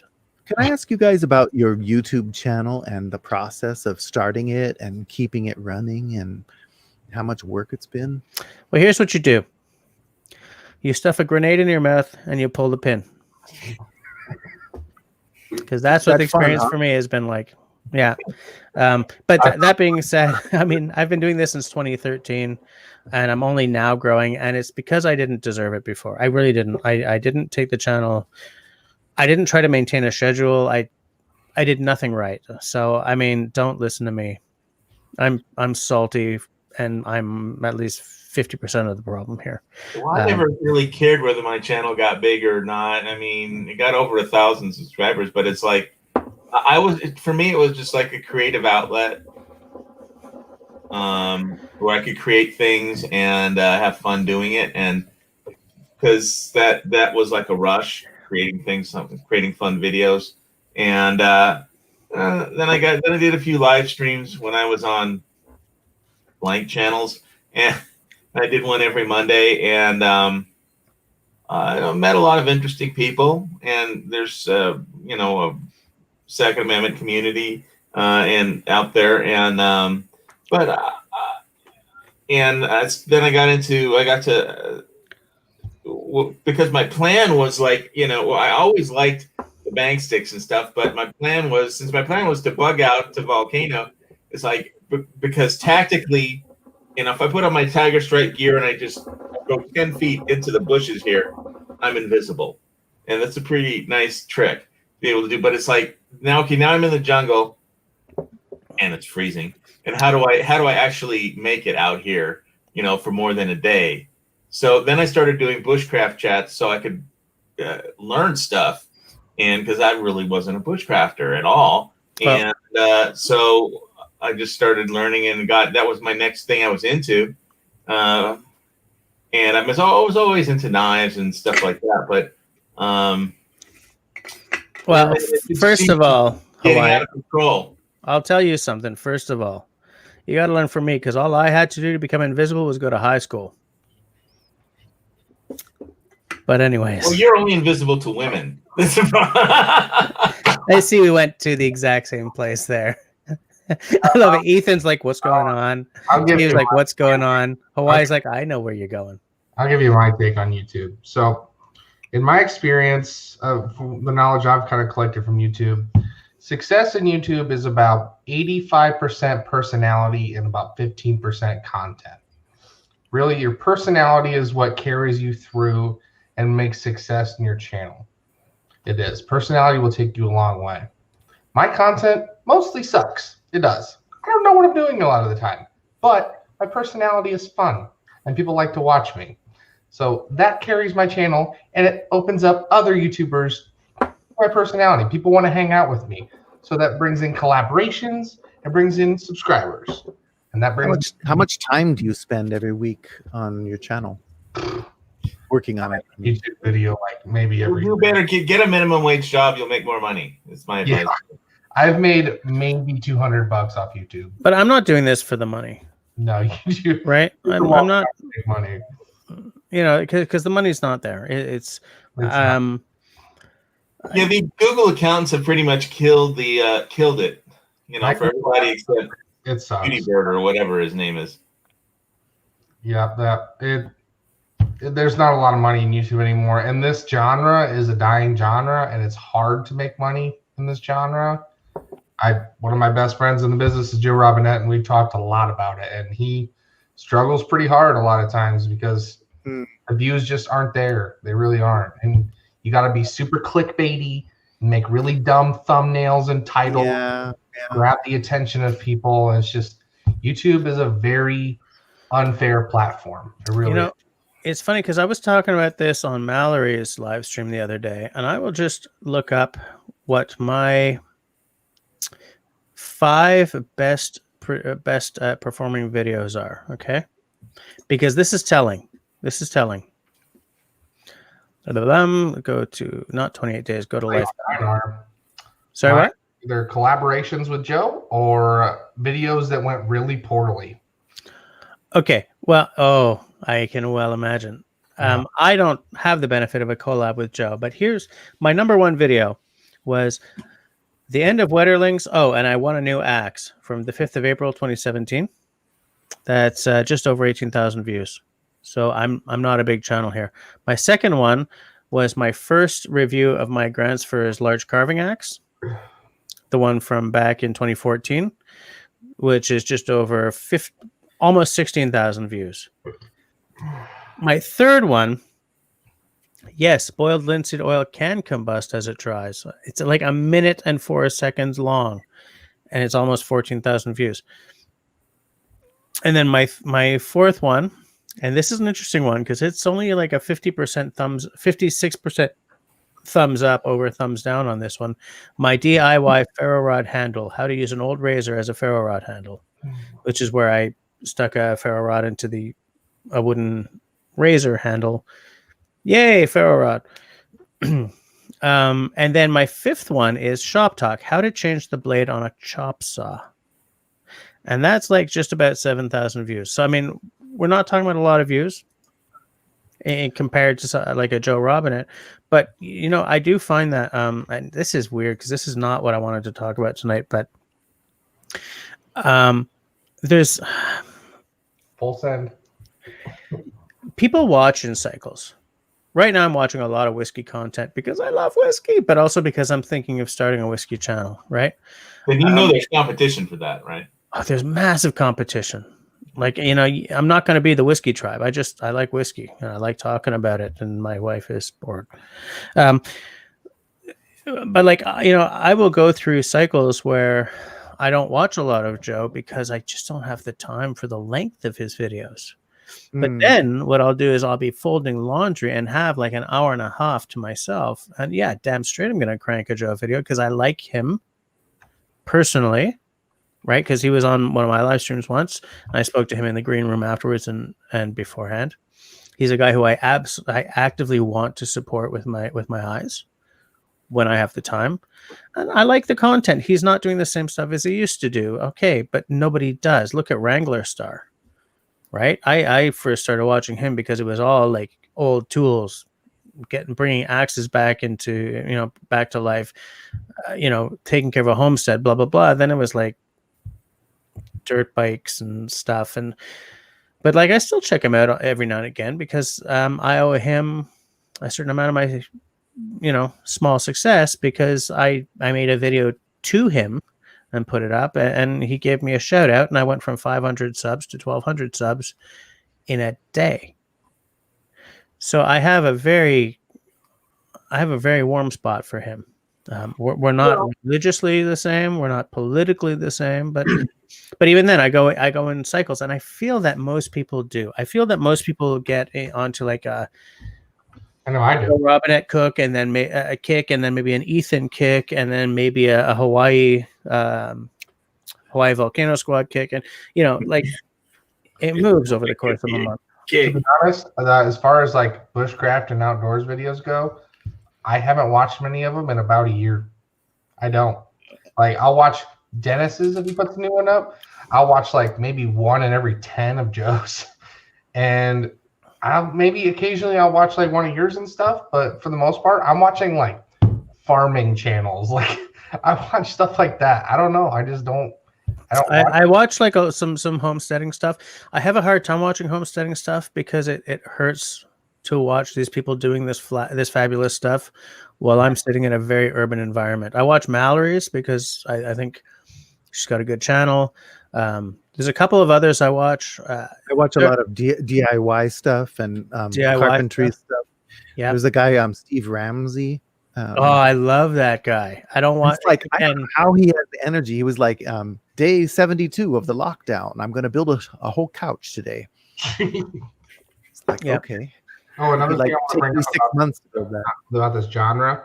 So if you notice back, like probably within the last 5 to 10 years, well, about 5 years ago, it was like the peak of it was when those survival channels were huge. Like when there was a whole bunch of different varieties of those stupid survival channels of the foreign guys building some dumb pool in the woods and stuff like that. Yeah. Oh yeah. Huge back about 5 years ago. And that like shot a lot of the outdoor channels' popularity through the roof because it suggested those after you'd watch them, and people would lay in bed and watch people build a stupid pool in the woods in the middle of the night. Yeah.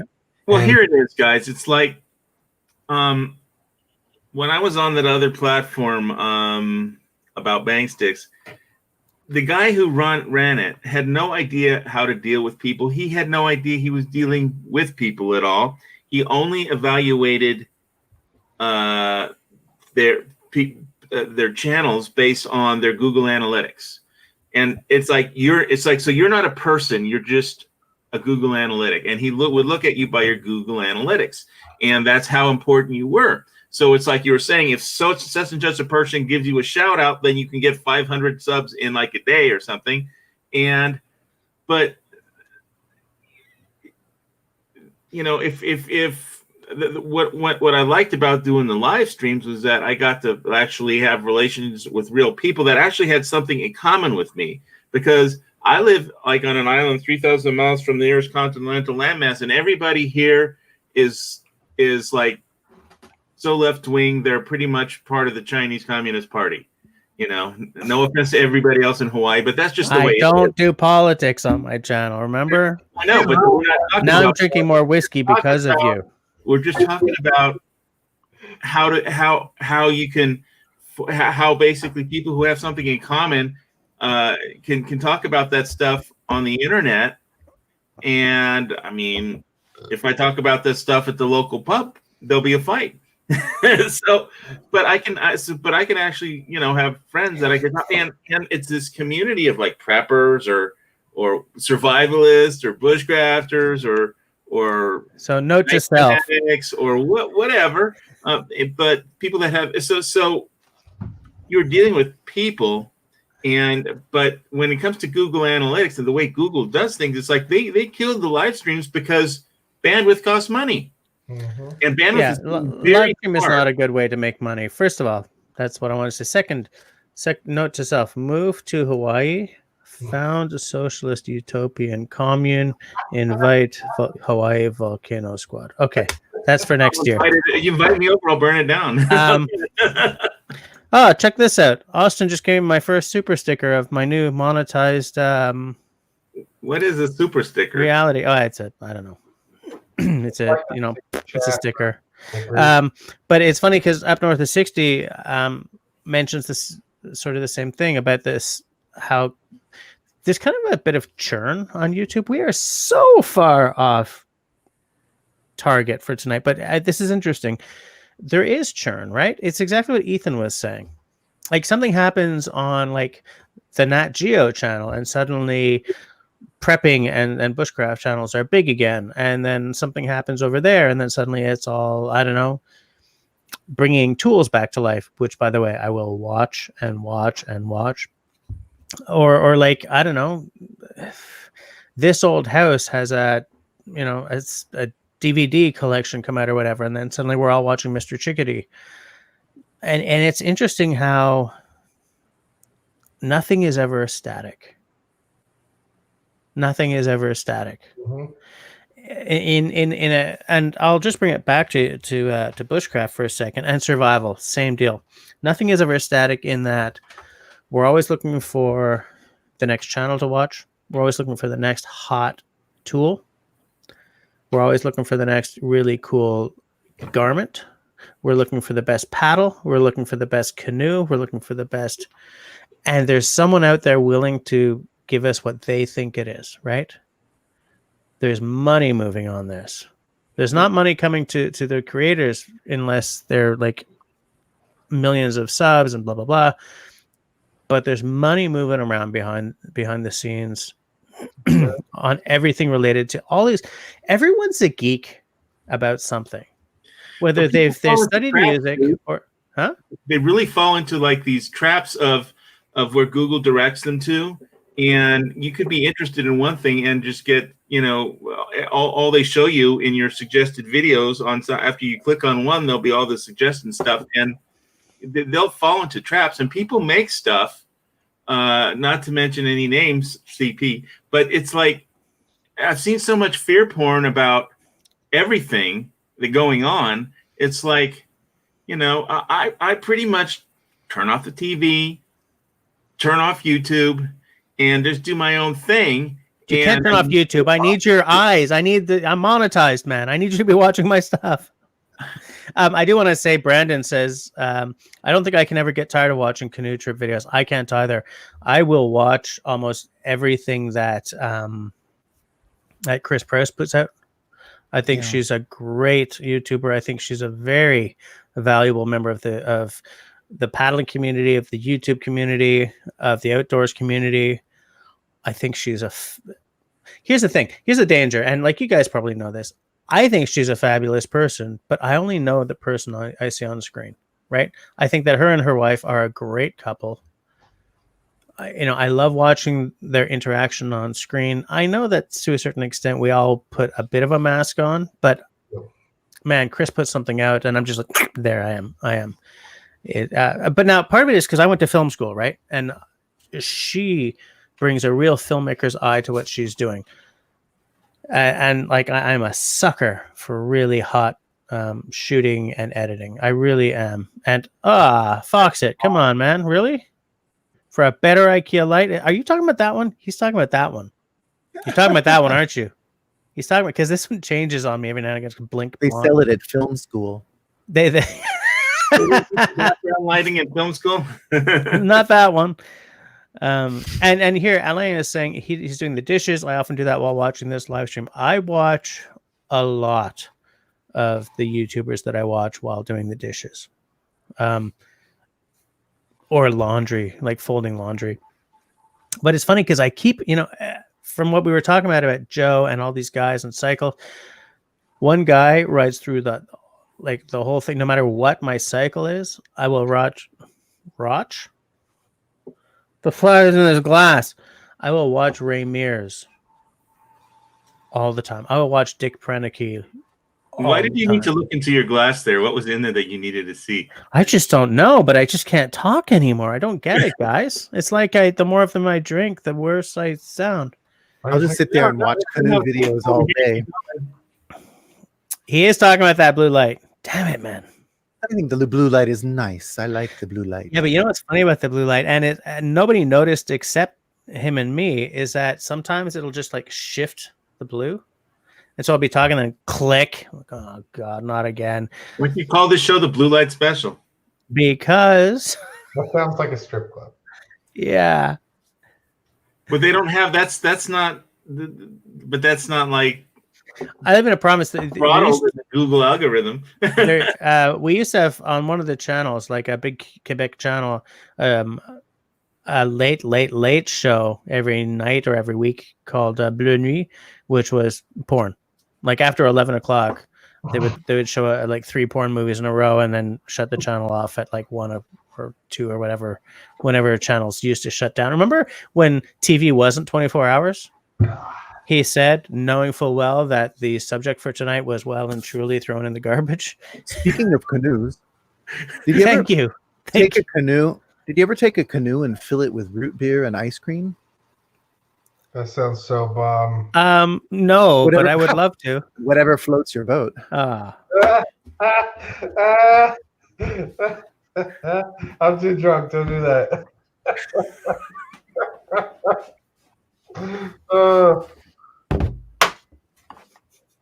Like it. Did it. God, Steve, what are you doing to me, man? Keeping you on track, canoes. I watch canoe videos all day long. I do too. I'm crazy. I absolutely do too, and it's because I very much want one, and I've been saving up for one for several months now. And you don't own a canoe? No, I have. I get into one. What kind do you want to get? Well, here's the thing. I used to know. Now I'm not sure. I was looking for the Swift 17, the Prospector 17. I know I want a Prospector, but Novacraft makes a really nice Prospector as well. That's a little more traditional. And there's a company here in Quebec called Abitibi et Compagnie, and they also make a very nice Prospector.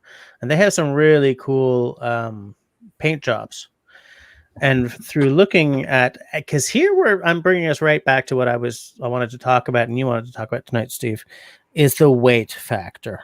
Because because Swift has a really hot, really lightweight material, And so that was like my yardstick. But Novacraft also has a really good lightweight and pretty robust material. And so does Abitibi. They all just use different names for what they've got. And the Abitibi Compagnie, they're the ones who make Scott. If any of you guys know, any of you old-time canoers. They start more affordable than the other two, but the prices ramp up really, really fast. What is that one? You know, the Labrador to, I forgot what it was called. It was like across, it was Northern Scavenger, right? Yeah, They had this long and the boat wrapped around a rock, and they thought, oh, it's all over, our trip is done, and then it popped back, and they could still use it. Yeah, that was an impressive. We were actually talking about that material on Dennis's live stream earlier. That same boat, actually. Oh yeah, right. What is that one? It was pink or something. Yeah. Oh, that's made by oh crap, who makes that? It's not Swift, right? It's some Canyon. some Canyon. I can't remember, something Canyon. I can't remember who makes it. Hey Dennis, I don't know. It was amazing. That was a really good series too. That's a good one to watch. Did everybody watch that one? no. It's like a 6 or 8 part series. Yeah, That's excellent. Series had me in tears. It was so good. That was powerful. Especially the last episode was so good, right? Yeah. That was a good. That was What series is this? What are you guys talking about? It's a YouTube channel called Northern Scavenger. Excuse me while I look that up. But it's called, the playlist would be called Boreal to Barons Land, Crossing Labrador, and they go on this. The Northern Scavenger guys. I thought Labrador was a dog. It's a maybe the dogs come from that. Boyle to Barrenlands, Crossing Labrador official trailer. Okay, I am Trailer? When That's awesome. It stood every hair up on my neck. It chills. It was so good. I have a concept for you, Rain Dance or Steve. Whoever's going canoeing, get a lot of footage and then edit it together. And here's your concept: Doomsday Canoe. Doomsday Canoe. Doomsday Canoers. Hey, speaking of which, roll with it. I know that Dennis is in here now, and in fact, he just gave me $5 towards my canoe. Did you guys watch the video he put up recently where like everything went wrong in the rapids? Oh my gosh, that video gave me so much anxiety. Which Dennis is this? From Canoe Hound Adventures. Oh, okay. The canoe just tips and the camera tips and you just see him fall in. And I'm just like, Dennis, no. Dennis, God. I even left him a message. I said, look, that must have been a very stressful day, but it made for excellent watching from my side. Part of it actually made me feel good about myself because I tipped my boat in Algonquin once. Good night, Dave. Water. So I was just like, oh, okay, I'm not the only one to go in, even though he went into rapids. Still makes me look bad, but whatever. Well, what's funny is I work with someone who took the weekend course at Madawaska, which is why I found it interesting that Dennis was talking to them tonight, or one of them. And she said, man, the first day they had us dump the canoe. Like, they would get that anxiety out of your system right off the bat. I want to do that. I want to do that like before I go canoeing. I want to go and flip over and try to get self-rescue a little bit, you know? Yeah. Dennis, you want to get on here? You want to chat for the next 12 minutes? I'm putting the invite out to anyone who wants to jump on, just in case. But yeah, it's funny how often Madawaska comes up in my conversations about canoes and about improving my skills and all that stuff. It's have you ever tried building one? I want to build a cedar strip canoe. Oh, that'd be so nice. I would love to. Oh, I watched this video on birch bark canoes. That was awesome. Yes. Hey guys. Yes. Something like that. You look so different. He looks so comfy. Yeah, He's kicking back. Now. I'm out of the Where's your background? studio. You get chicken wings?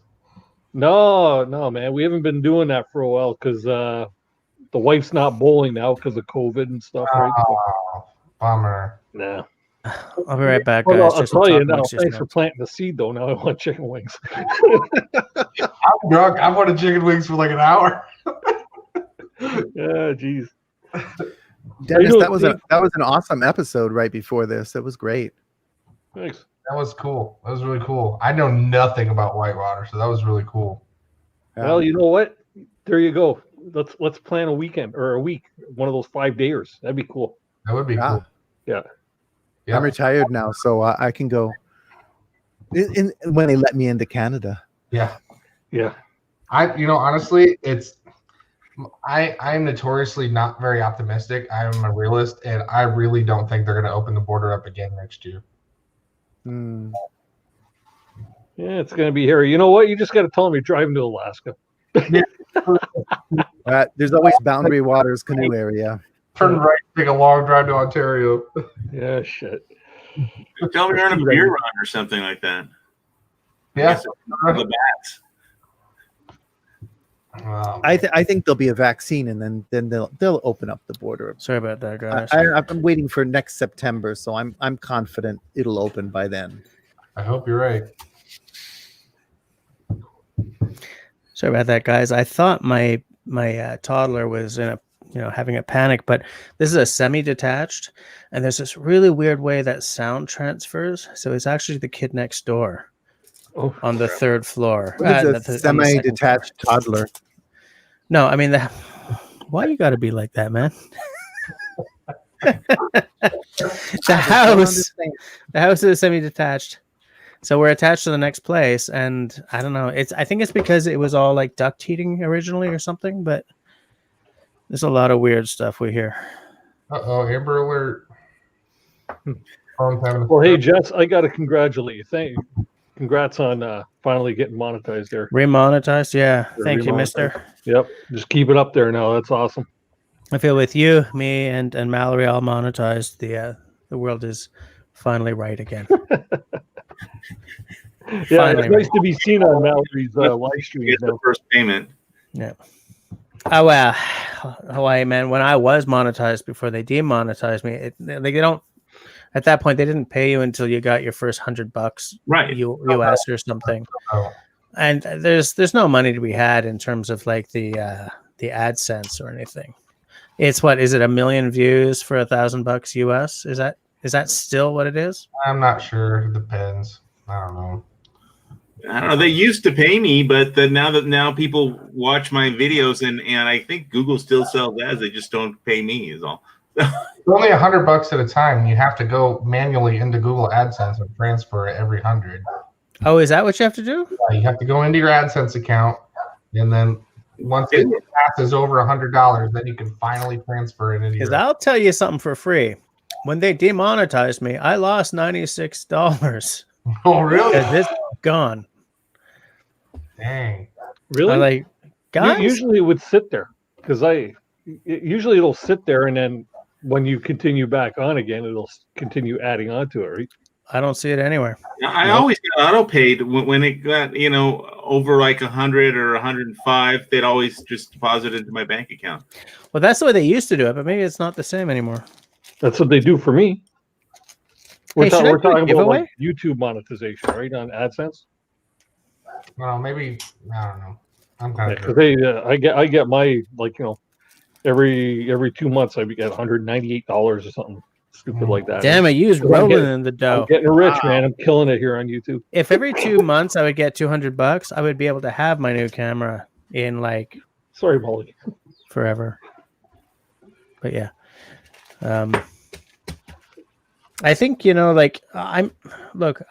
me, being remonetized isn't about I'm suddenly going to make bank. It's about the status. It's about the fact that I was always so angry about the fact that when YouTube changed the rules, it was in the wake of them losing ad revenue by guys like due to the behavior of guys like PewDiePie. It wasn't even him because he's sort of grown out of a lot of like his stupidness. But the two brothers, Jake Paul and the other Paul. Oh, I hate those guys. You know, one of them was going through the suicide forest in Japan and showed a body on, you know, and so suddenly all the advertisers went, Mhm. and that's when the whole 4,000 hours and 1,000 subs thing came into being, because apparently that wasn't it. That's just an excuse for the accountant, somebody at the accountant with a red pen to say, look, I could save you guys $10 billion. All you have to do is, you know, just make these new rules, move the goalposts, and they'll you know, everybody like us gets screwed, but Google makes more money. I don't disagree with you, but that's all I'm going to say about it. But the fact is, I felt that those of us who were some of us should have been grandfathered in. I was in very good standing. I had made no mistakes up until then. I had never even guns. They had to be grandfathered in. It was not Hogan, Paul. LA. But anyways, so for me, it was about getting back to where I felt I should never have been dropped from. You know, and it's sort of an acknowledgement that I've been working my butt off since the beginning of 2018 to get back to where I am right now. You know, I've been very, very careful to hit every Friday. Well, I sort of dropped it lately because life is just getting too crazy, but I've been really good about hitting my weekly schedule. I feel that I'm doing better content than I've ever made before. Like when someone is new to my channel, I say, "Oh, you've got a channel? What should I watch?" I say, "Anything after the 1st of January, 2018." You know, don't really sort of go too much before that, because, you know, and this is the funny thing. I bought a new camera. I started paying into a music service. They demonetized me. I just use the music, the free stuff. Well, you know, I try to bring up my game. Okay. Oh yeah, you're too fancy. You know, I was tonight on after the show. I was talking to Kevin Callan in the green room, right? And he was telling me about he started using different music other than the stuff that you get on the YouTube. So he's got the subscription, right? Yeah. Well, he didn't realize when he got into it, started producing his videos with this new music, that the subscription service that he was using, if he doesn't remain a member, he'll become demonetized on all them videos, or he'll get copyright strikes because they say you can't use the music now. You're no longer. Who's he with? I'm not sure. He didn't elaborate on that, but I'm thinking to myself, what a crock of crap that is. I was very careful to choose a service whereby if I decide I no longer want to spend $200 US a year, I can still have all, like, anything I had done up to that point is still licensed to me. Yeah, the rights in perpetuity, you know, so that you can just do it forever, like film production. Mm-hmm. Yeah. Steve, are you sure you're not on the International Space Station right now? Well, beaming down. I feel like I'm floating a little bit. Well, everyone in Honolulu is stoned, so that's probably as close as you can get. Ground control to Major Tom. Yeah, Fox, it says it's Jake and Paul Logan. I don't even watch that junk. Yeah, me neither. I don't watch. No way. There's no way. I've never heard of them. I'm not rewarding them. You don't have to. You don't and have even to. that Pootie Pie or whatever. I've heard of them, but I've never ever checked out his stuff. What kind of a channel is that? Don't waste your time. Yeah, PewDiePie is sort of the elder statesman of YouTube. Yeah. He has said a lot of stupid stuff in the past. He's sort of grown really past that in many, many ways. But the fact is, if you hit the trending button, he's like on top a lot. Yeah, but it's just not content that I'm very much into. Wow. But doesn't he have like 100 million subscribers or something? He was the biggest for most of. Is he still try the biggest? Unplugging my camera and plug it in again. Pretty much most of YouTube's existence, he's been like the biggest one. Yeah. Now that Mr. Beast guy is like taking over, his content's stupid too. Well, you know, the thing is, we don't. Oh God. That's the whole thing. That's a whole thing. Yeah. We're not living at a time where the people. Oh God, am I gonna? We're not living at a time when everyone's an avid reader, shall we say? Yeah, true. And I shut up, Jesse. Done. But anyways, we're like a minute away from 11, so we're gonna sort of start. PlayStation must have got hit by an asteroid. No, I'm still here. I unplugged my camera to see if I could plug it back in, but I can't get back on. It might be your it might be like even your internet access, right? I don't know what kind of speed you're paying for, but No, I have pretty good, but this hasn't happened before. But I think I have a slow USB and a fast USB, so I don't know. Let me back in. So like a USB and a USB 2 kind of thing. I'm gonna leave, and then you can let me back in again. Yeah, I got like the USB 3 ports on mine. Actually, tonight on my live stream was the first time I plugged in direct. I did a hard connect instead of Wi-Fi. Oh, really? And I was watching on a separate computer, and the first time I've actually been clear on my live stream. Yeah, no, you have to Ethernet in. You have to use a wired connection. You can't. Yeah. You can't do 5G, and I haven't had any problems with it yet. So. Yeah, well, 5G is miracle technology. Okay, you know what? We're at 11 o'clock, so I'm going to shut her down here. Thanks to everyone who's hung out with me. Thanks to everyone who's given me money for no bloody reason except to celebrate. That kind of makes you guys heroes. Thanks to you guys who've been hanging out and actually coming on screen and talking. Dennis, that was a really cool live stream. For those of you, like maybe two of you who don't know, before my live stream on Tuesdays, check out Dennis's. It's worth your while. And for those of you who also don't know Avid Outdoorsy Guy, watch him. And Avid Indoorsy Guy, right? Oh, yeah, that's my other channel. Yeah. Right? Right. So there's a lot of good stuff on YouTube. Ethan, when are you putting up your next shelter build video? That, I've been tossing around starting it probably this week. We'll see. The space station is back. Space station is back. Oh, he's still in the space station. Just in time for us to be shutting it down. By the way, Steve, thanks for coming on tonight. Yeah, thanks. And for suggesting the main subject for tonight. So, for everyone, I hope to see you next Tuesday. Between now and then, please stay safe, stay healthy, and stay sane. Good night, everyone. Bye. Ciao, ciao. Ciao. Aloha, peoples.